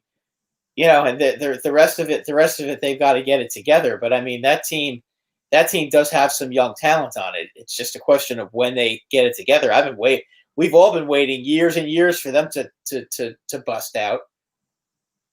I believe Eichel had the second goal of the game. I don't think this is going to be the year, but that division, every team in that division, including the Devils, are not that bad. Bob Brinkman, is Will Fuller a free agent from the Texans? Yes, Will Fuller is a free agent. Will Fuller was suspended for PED use, so he will have to sit out the first 2 games of the 2021 season in accordance with his PED suspension. That's not a deterrent. It's just something to note. I don't think. Well, we'll have to see, because if Deshaun Watson's still in Houston, then you can't let Will Fuller go. I mean, you just let Hopkins go, and then they had a pretty good offense. He had a pretty good rapport with Cooks and Fuller. So you got to think Houston's going to want to re-sign Will Fuller if Watson's in their future. Houston's problem this year was their defense more than anything else. I mean, their defense couldn't stop anybody. Let's do some early leans here, Brad. Way too early. Look at the AFC and NFC championship game. 3:05. The game I'm most excited for is Brady versus Rodgers. I really like the Packers in this spot. It's up to -4 for the Packers. I'll lay it. I think that Rodgers is on a mission.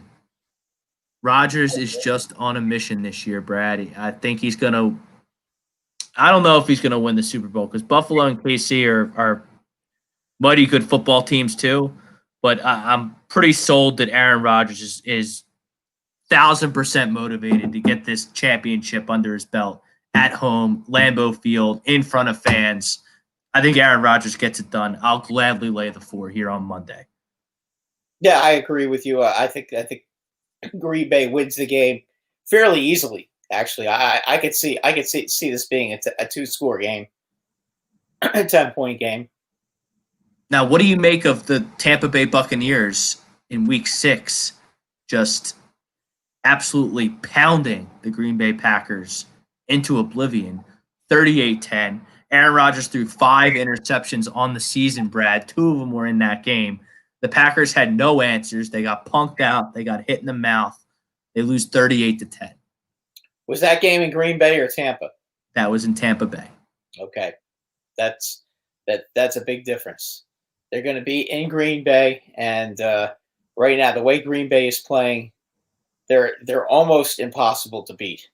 I mean, they've got a great running game. They've got a great passing game. It's gotten to a point where Adams is now not the only guy who makes catches anymore. Seems like all those guys are making catches now, and I mean, they seem to whenever they want to score, they score. I think the tight end, Robert Tonyan. Look what they did to the Rams. I mean, the Rams have a good defense. They got didn't they get 477 yards? They did whatever they wanted. That's what a good offense does against a good. These days from the early 2000s, the mid 2000s, the 90s, where you have to have a stingy, blue collar, top 5 defense to win a championship. I think those days are dead. Because look at Jalen Ramsey. He's the best corner in the league by a mile. He did a fantastic job in the wild card round against DK Metcalf. Shut him down for all intents and purposes. He did a heck of a job against Adams. DK Metcalf still had 5 catches for 96 yards and a touchdown, maybe 2 touchdowns. Listen, he also pretty much shut down Adams. Adams didn't have a great game, but Adams still got a touchdown. You know, he beat him on that shift. Remember, he went to the left, and then he came back to the right, and he just beat him to the corner, and of course Rodgers put it right where he had to put it. I mean, that was unbelievable. He's so good at that back shoulder.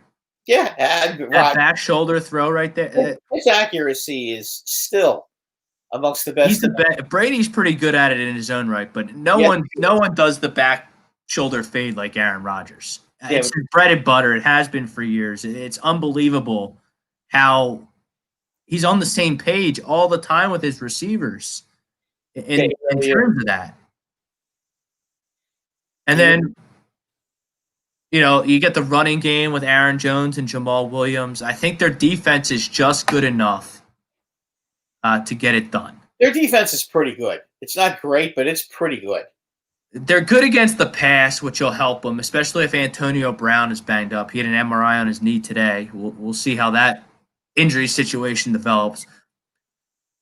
And there the Buffalo Sabres just scored again. 4-0 Sabres.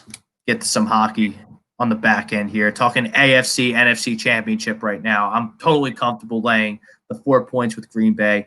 The only way I can see Tampa Bay pulling off this upset is that if Fournette and Ronald Jones are able to exploit, at least statistically speaking, a not-so-great Green Bay run defense.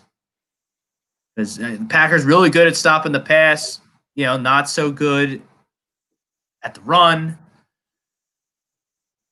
I don't know, but I feel like I'm grasping at straws. I'm like looking for a reason to pick Tom Brady, who I love. I'm a big fan of him, but I can't see this happening. I can't either, although you can never count out Brady.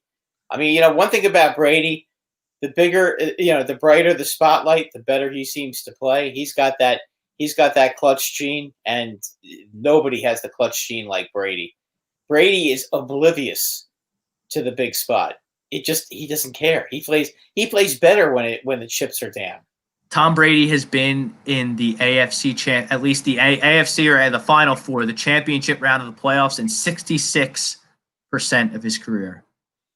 Remarkable. It's unbelievable.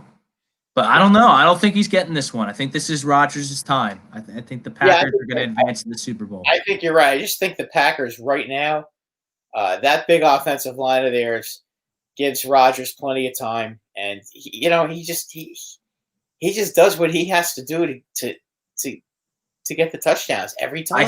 I think the gambling play, if we're doing early leans based on gambling, trying to walk it around money, as some people call it here at A2D Radio, I think the play in this game is under 51. Yeah. I'd really like to get a weather report before I I know it's going to be cold and it might snow.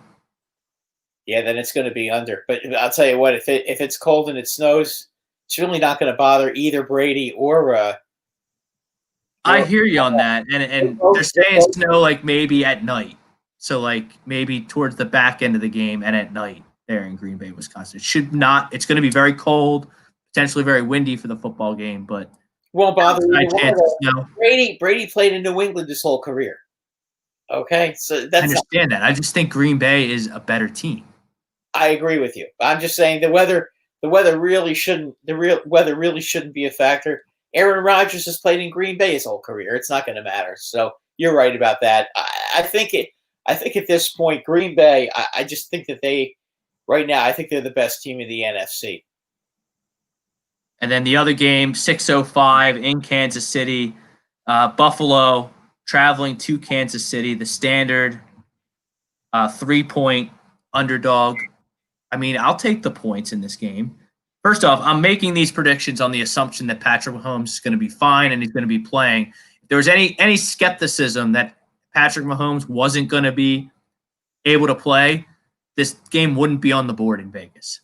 They would wait until they at least had one inkling, one way or the other, to put the game on the board. And right now, honestly, the game is priced like Mahomes is going to be active.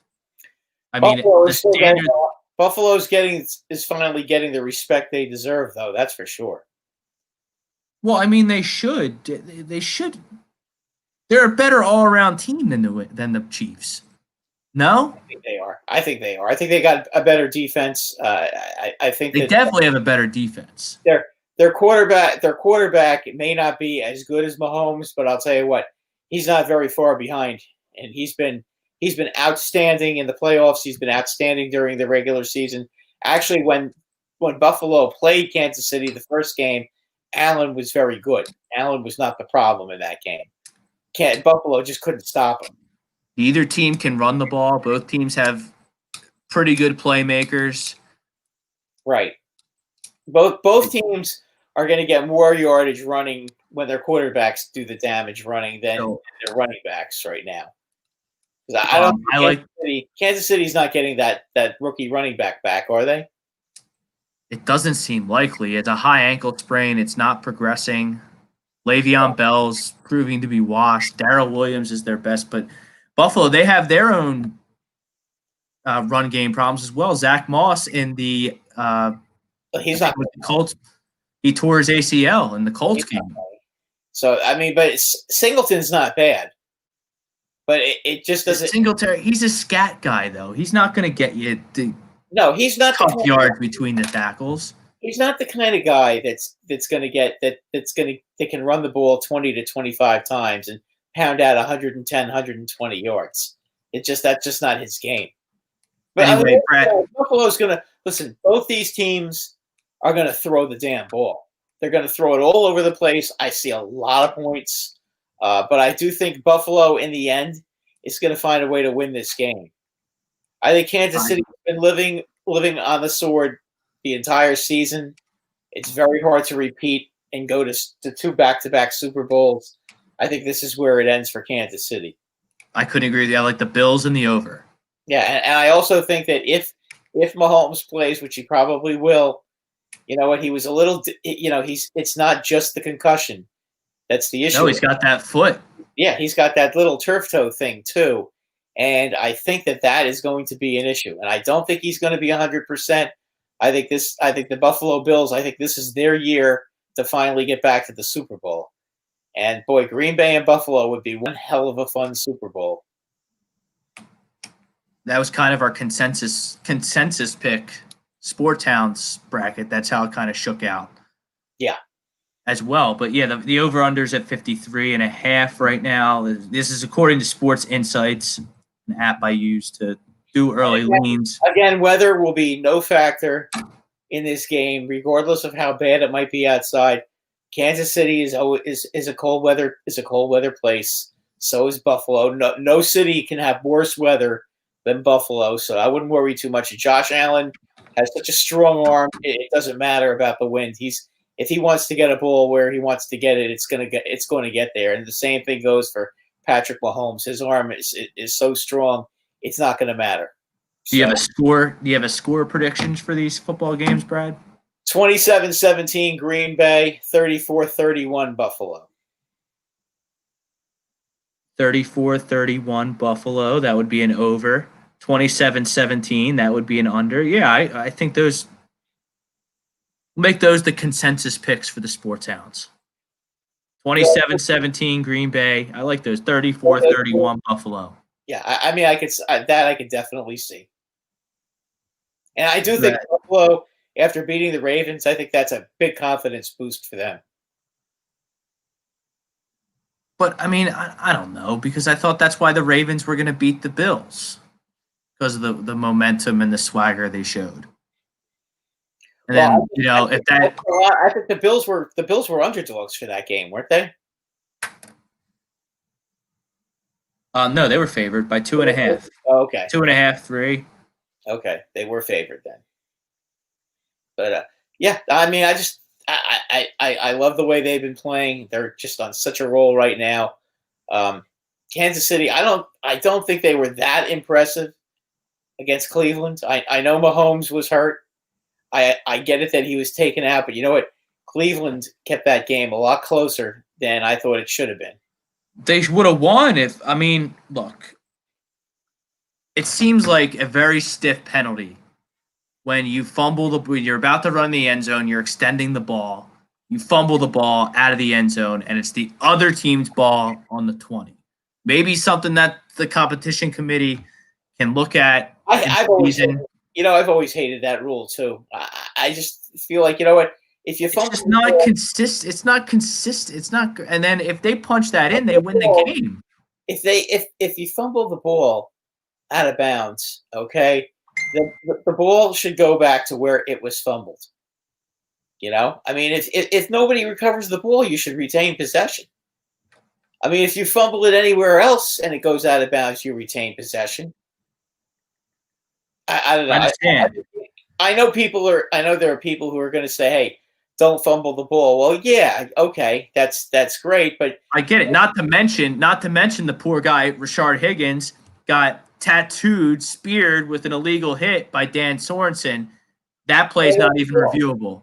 Yeah, and it wasn't even called. And when they're review, what I don't understand is when you're reviewing the play, okay, and you see it's an illegal hit, why can't you throw the flag? You're reviewing the play. It's not reviewable. Yeah, but you weren't reviewing it because of that. I hear you.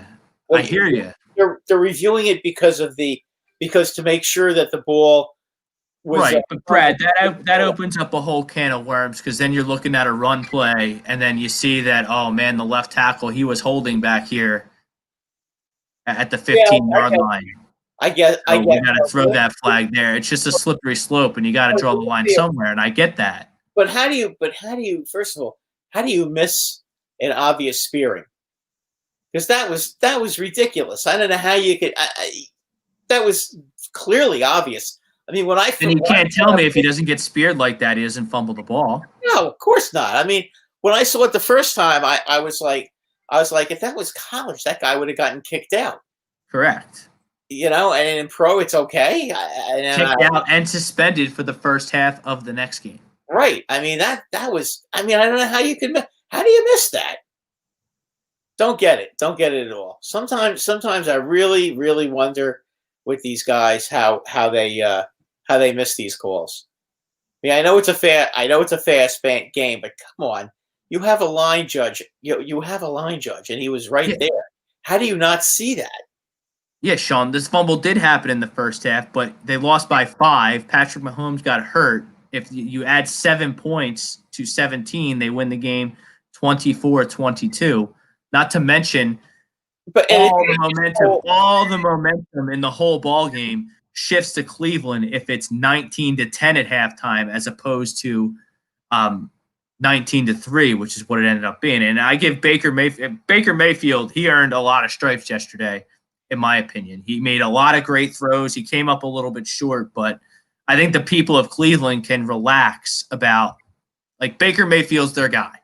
They have their guy for the next 10 years. He's the franchise guy. He proved that this year. Absolutely.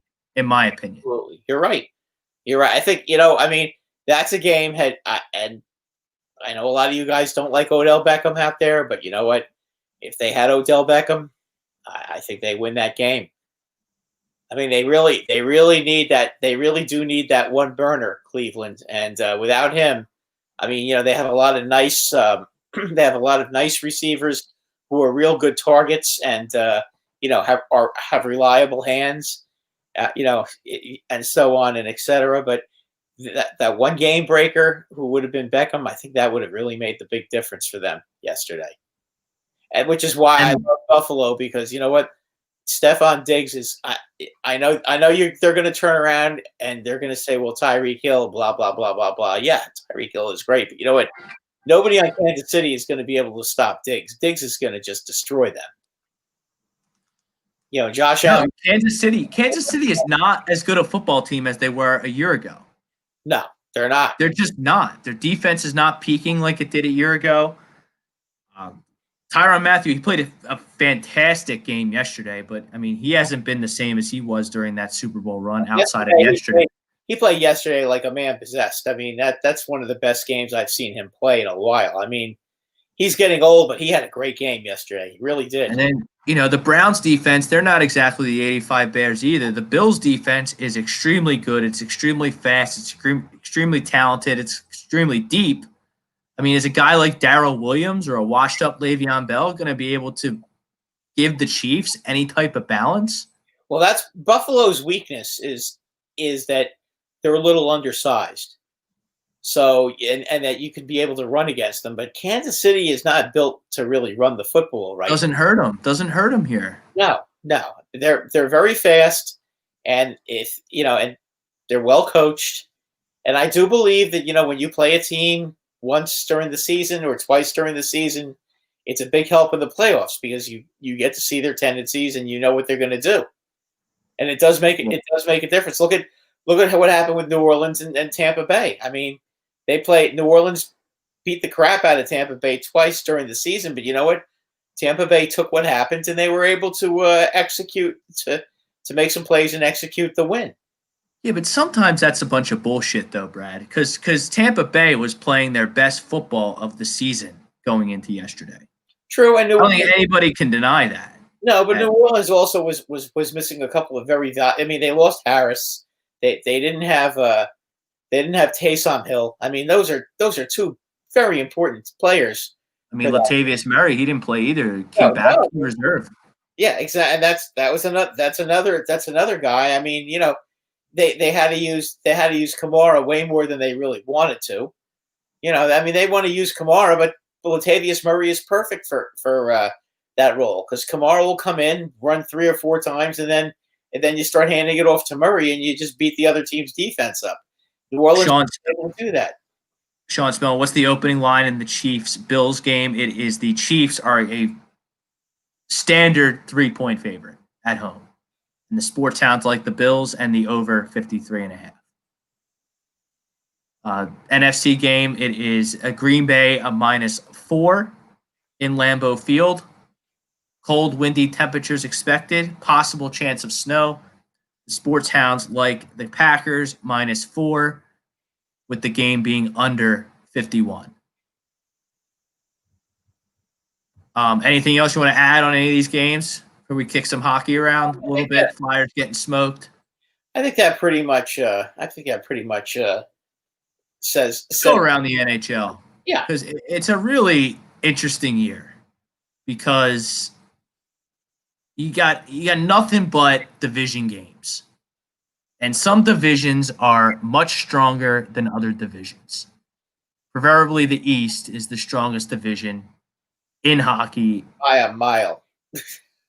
Flyers, I mean, we'll start with the Flyers and work our way out. I mean, the Flyers, I don't think they even played that good against the Penguins in the first two games, but I don't know how much of that you got to watch following your Rangers, but Very, very little. I saw Carter Hart in the first game on Wednesday last week, in the second period when the Flyers were being totally outplayed, completely keep them in the game, and then the Flyers found their sea legs and then blew them out.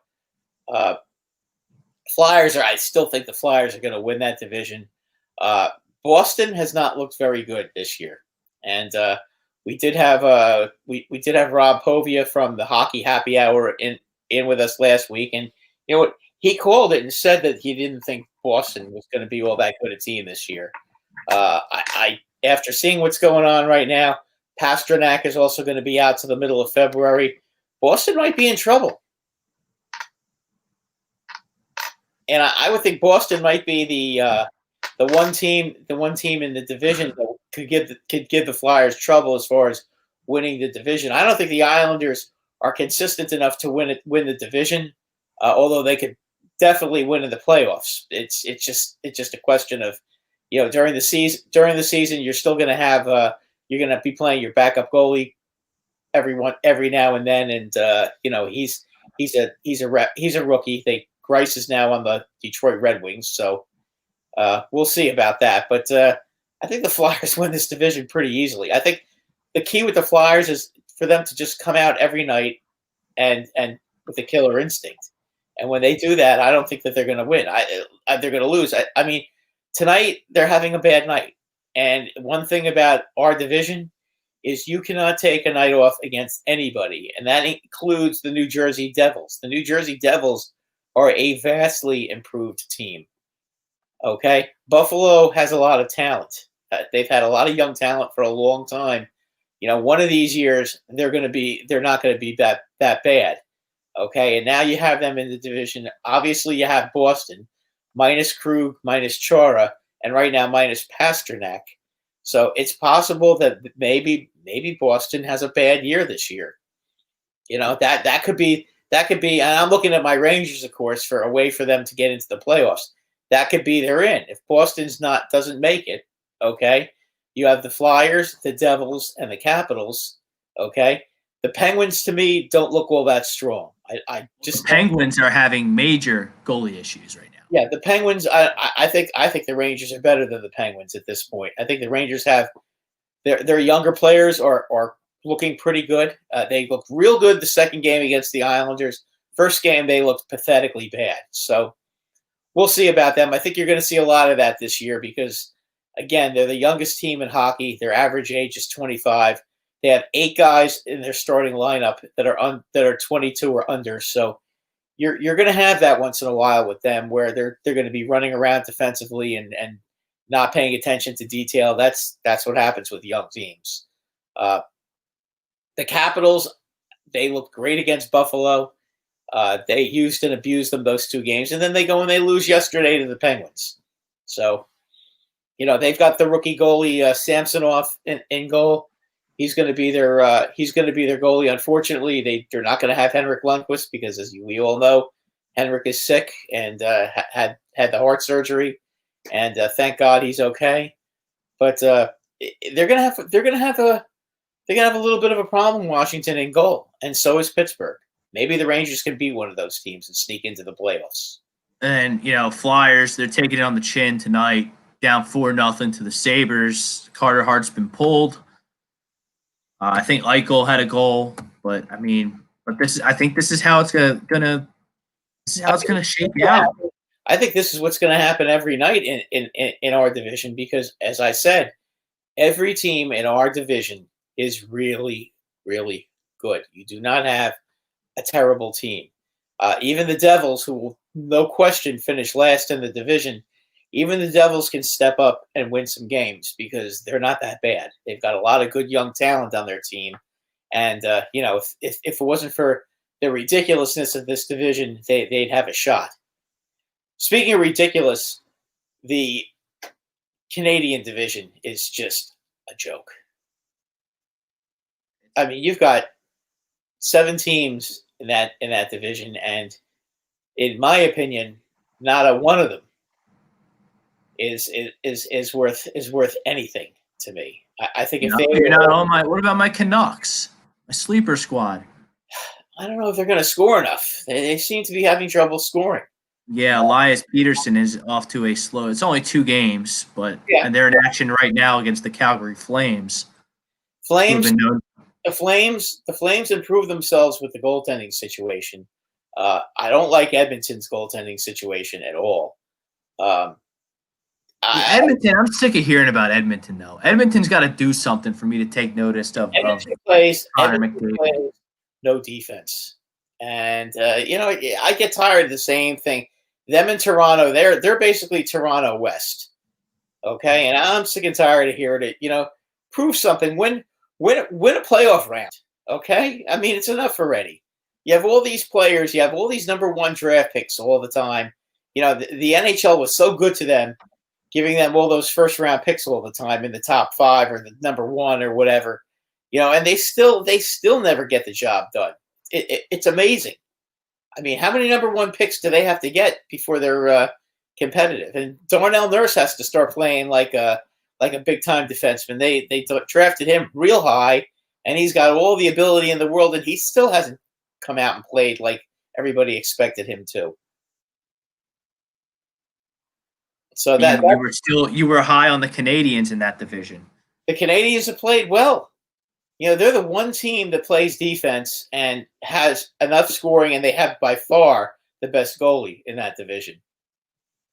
I mean, to me, Carey Price is the team that's good. Is the guy that's going to have that team ready to play every night, and I still think that they're going to find a way to win the division. Are they the best team? They're going to win that division. I think they will. Because the West Division, that's not all that great either. You got all those California teams that all suck. Yes, they do. And I mean, you don't even have Dallas and Nashville in that kind of mix. They're over there, and I guess it's the Central Division. Yeah, you got the Golden Knights in that division. I mean, they're the cream. They seem to be the cream of the crop. Yeah, I got to be honest though. The Golden Knights would win. Could win any division. They are. Well, they're very good. They're a very good hockey team. Yeah, they're really good. And I told you before. I think they're going to get to the finals this year. Colorado. You got the Avs out there too. They're real. It's funny because everybody was bitching when they lost 4-1 to the Blues the first game of the season, and then that's not an easy game. No, but the next game they were embarrassed. The first game they come out the next game and beat them 8-0. So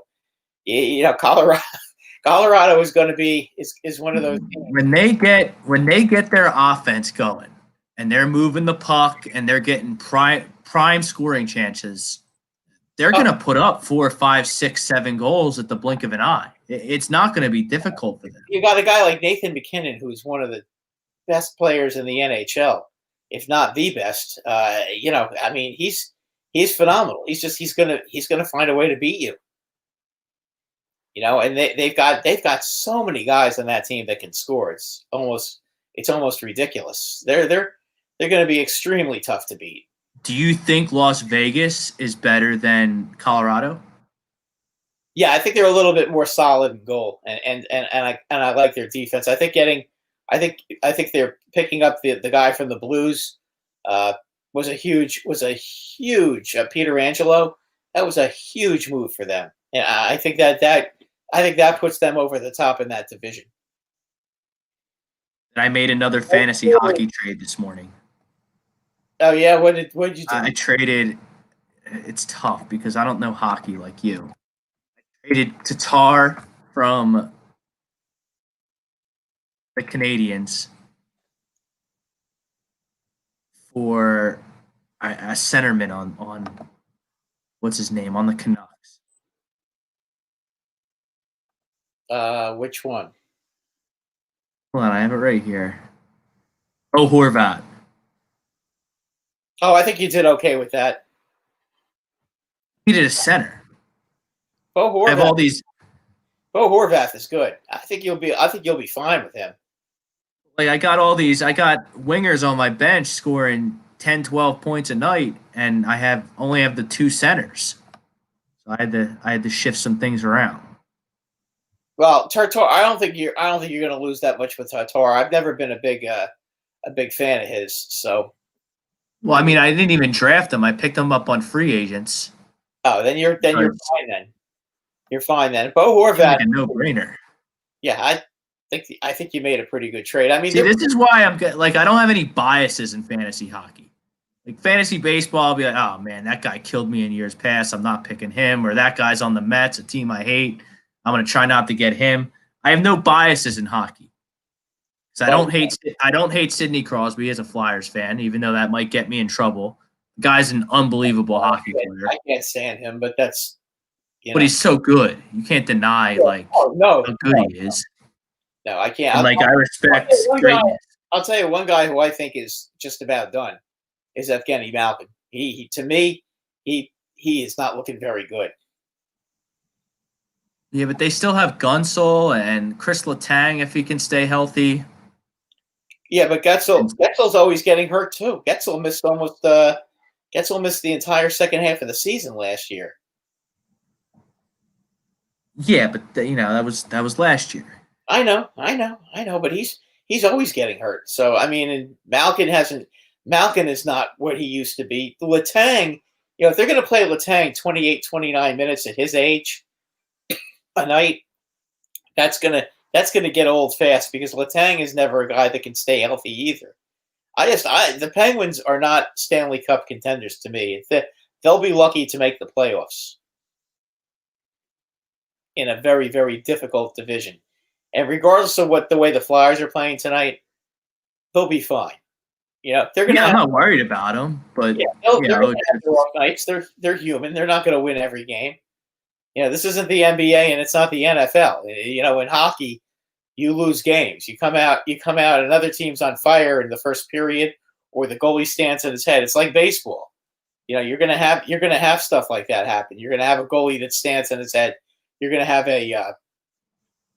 you're gonna have a player that just gets hot and starts scoring. It starts putting pucks in the net all the time. It just happens that way. Brad, last thing before we go, how about your Knicks? Your Knicks are respectable. They win on Martin Luther King Day. They smoked the Celtics on Sunday afternoon. They come back Monday afternoon.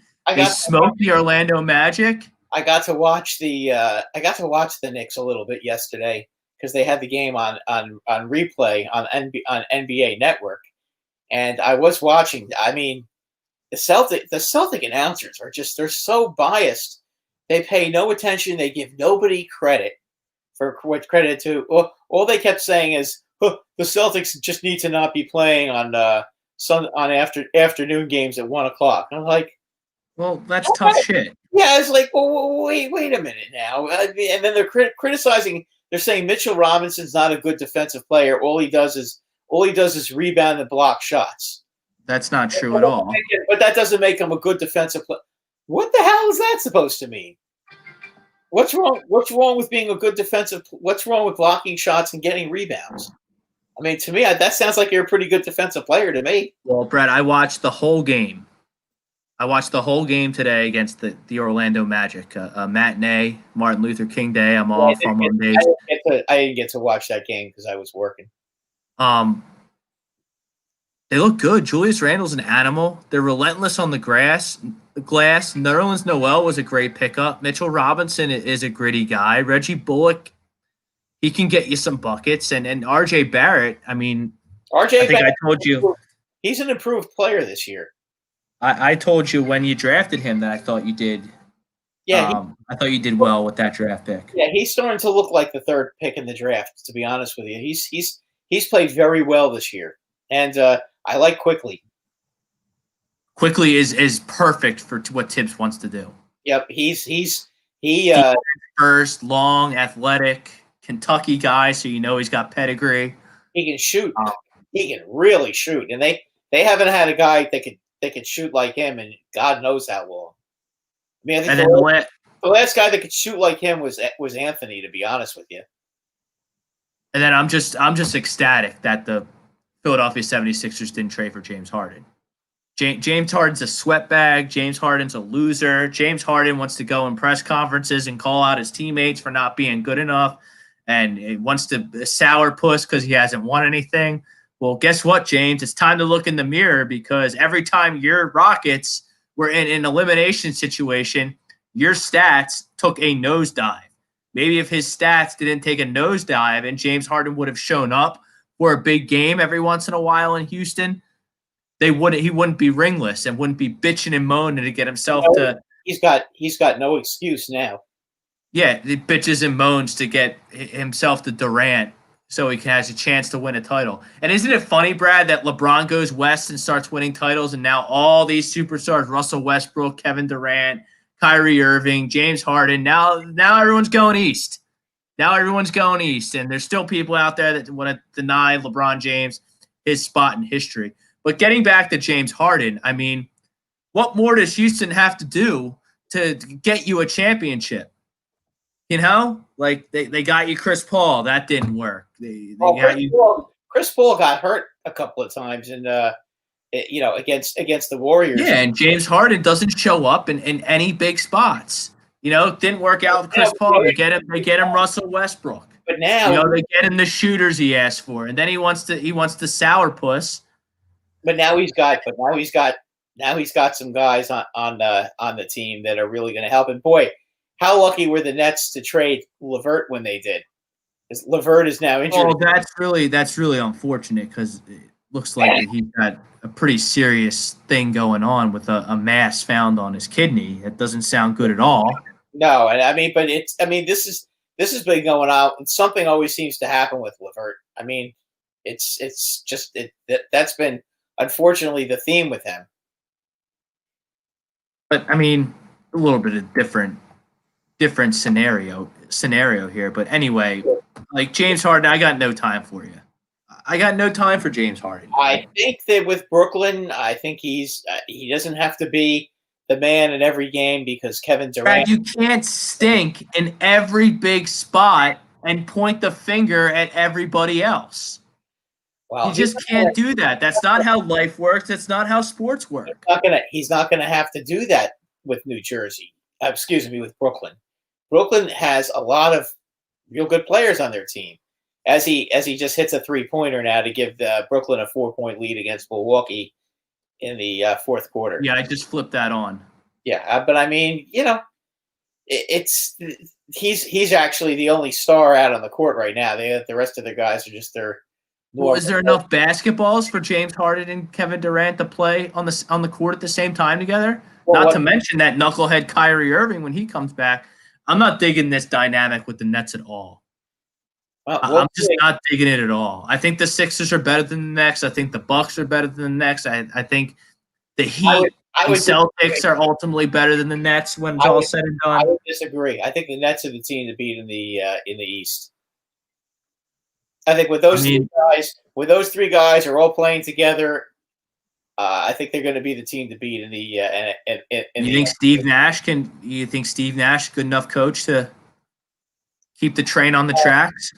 That's. I mean, he was a great player. We don't really know if he's going to be a good enough coach. He was smart as hell on the court. I mean, he as a player he was really smart. I just don't know. The X's and O's in Brooklyn are going to take care of themselves. I mean, Kevin Durant looks totally fine after an Achilles injury. Kyrie Irving can do whatever he wants on the basketball court. He can get to the rim at will. And James Harden, offensively, he can pretty much do it all as well. He's one of the all-time great perimeter shooters in the game. I mean, but my point being is that X's and O's aren't Steve Nash's difficulty in Brooklyn. It's going to be about managing egos and keeping egos in check. Because Durant, Durant's soft, Harden's soft, and Kyrie's soft. But these guys want to win a championship. I mean, I think that's what all three of them want to win a championship. Especially I get that. Especially Harden, he wants to win a championship. I'm sure Durant wants to win a championship because he wants to not be known, have his legacy be that he jumped onto the Golden State Warriors when they were in their heyday. You know, No, but that's what he did. Yeah, that's I don't care how many championships he wins in Brooklyn, if he even wins any. So I don't think he's the favorite by any means this year to win a championship in Brooklyn, but that's what he did. if they win a championship, okay, then he would get the credit that he wants. And I don't take anything away from Kevin Durant because he went to the Golden State Warriors. He's still a champion. He was still the best player on that team in those championship runs. All due respect to Steph Curry. Kevin Durant's better player than Steph Curry. Oh, I agree. But that's what he did. The Warriors were the hottest thing going, and he couldn't beat them in Oklahoma City, so he went to join them to get his rings. Now he's just playing with house money in Brooklyn. If he wins, great. If not, that's great too. But I think he does want to win. No kidding, he wants to win. He's a competitor. Yeah, I mean, but between him, Kyrie, and Harden, if they share the ball, they can win a championship. If their egos get in the way, they won't. It's that simple. The talent is there. They have enough. I still really like this Sixers team, Brad. I really do. I don't know. Really do. You guys, Ben Simmons just doesn't seem to score enough. It always seems to be an issue with him. And we'll see how he develops. I like this team. We'll see. Simmons does so much to help you win that aren't measured in stats, which are for nerds. Yeah, but he's got to score. He's got to be a better scorer. Why? Why? Because he needs to go to the basket and score. I don't disagree with that. But you don't need him to average 20 a night. No, but you can't have him shooting 35% all the time either. I mean, that's ridiculous. Or put up only maybe 5 to 10 shots a game. I mean, that's not going to get it done for a point guard. He's better than that. He should be shooting more. I mean, is he now? Huh? I think he is. Is he better than that? You know what? How come when he's practicing he can shoot great, but when the game Ben Wallace, someone told me a story once that they watched Ben Wallace warm up, and he would make all these free throws in a row, all these mid-range jumpers, even hit a couple of threes in warm-ups with no one on him. Like, it's different. No, I get that. I mean, Will Chamberlain used to make 30 free throws in a row in when he was warming up. But Brad, these people that don't recognize how good Ben is and what he brings to the table, it's just ridiculous to me. I mean, he's not Steph Curry. He's not going to put the team on his back offensively and get you 30 points. But he doesn't have to be. He doesn't have to be. So you agree? But he should be averaging 15 points a game. I don't disagree with that. I mean, what is he averaging? Like 10 points a game? Let me bring it up. He has just taken the lead against the Nets. Good. I'm laying 4. Milwaukee -4. Hopefully I win.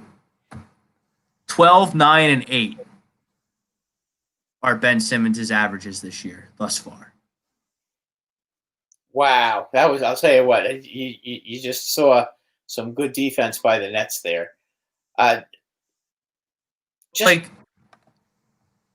12, 8, where is it? 50% from the field, 12 points per game, 8 assists, and 9 rebounds. The rebounds are good. The assists are good. But as far as the shooting percentage, how many of those are dunks and how many are actual? I don't have that. I just had the basic stuff. Because I mean, you could say that about Tyson Chandler. Always used to have the highest shooting percentage. Well, like the other night against Memphis, and I get it. He shot 33% from the field. He only had 11 points. The 7 turnovers kill you. But he had 16 rebounds in that game and 9 assists. The previous night against the Heat, he only had 10 points, but he had 10 rebounds and 12 assists. They won the game, though. They did. I mean, the key is that they win the game. That's what has to happen. People need to manage their expectations for Ben Simmons.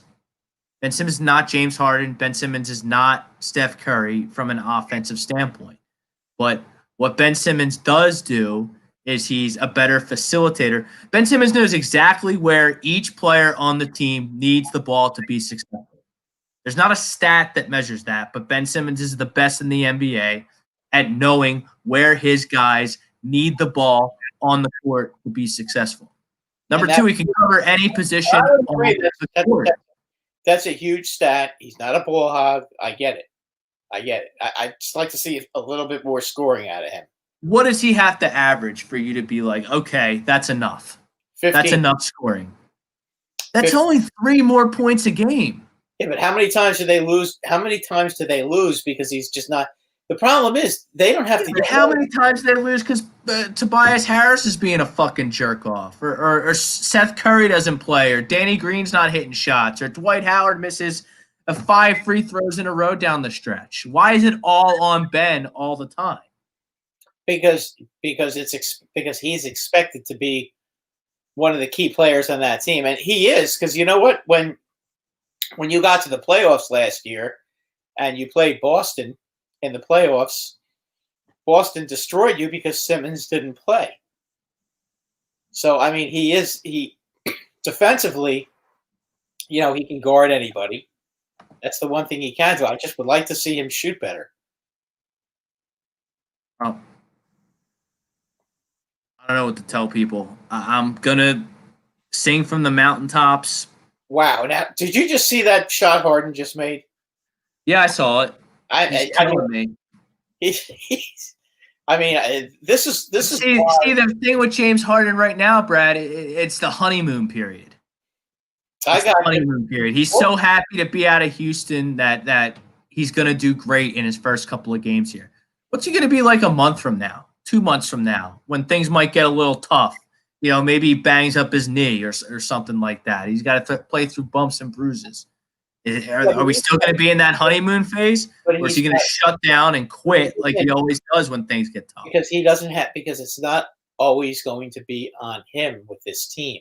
He's not the best player on this team, and I think that's going to be big for him. He doesn't have to be the best. The best player. I wouldn't tell James Harden he's not the best player on the team. Yeah, but you and I both know he's not the best player on the team. No, Durant's the best player on the team. Right, and Kyrie, when Kyrie is completely motivated and playing and at the top of his game, I think Kyrie's a little bit better too. Certainly a better defender. Enough's enough with that guy, man.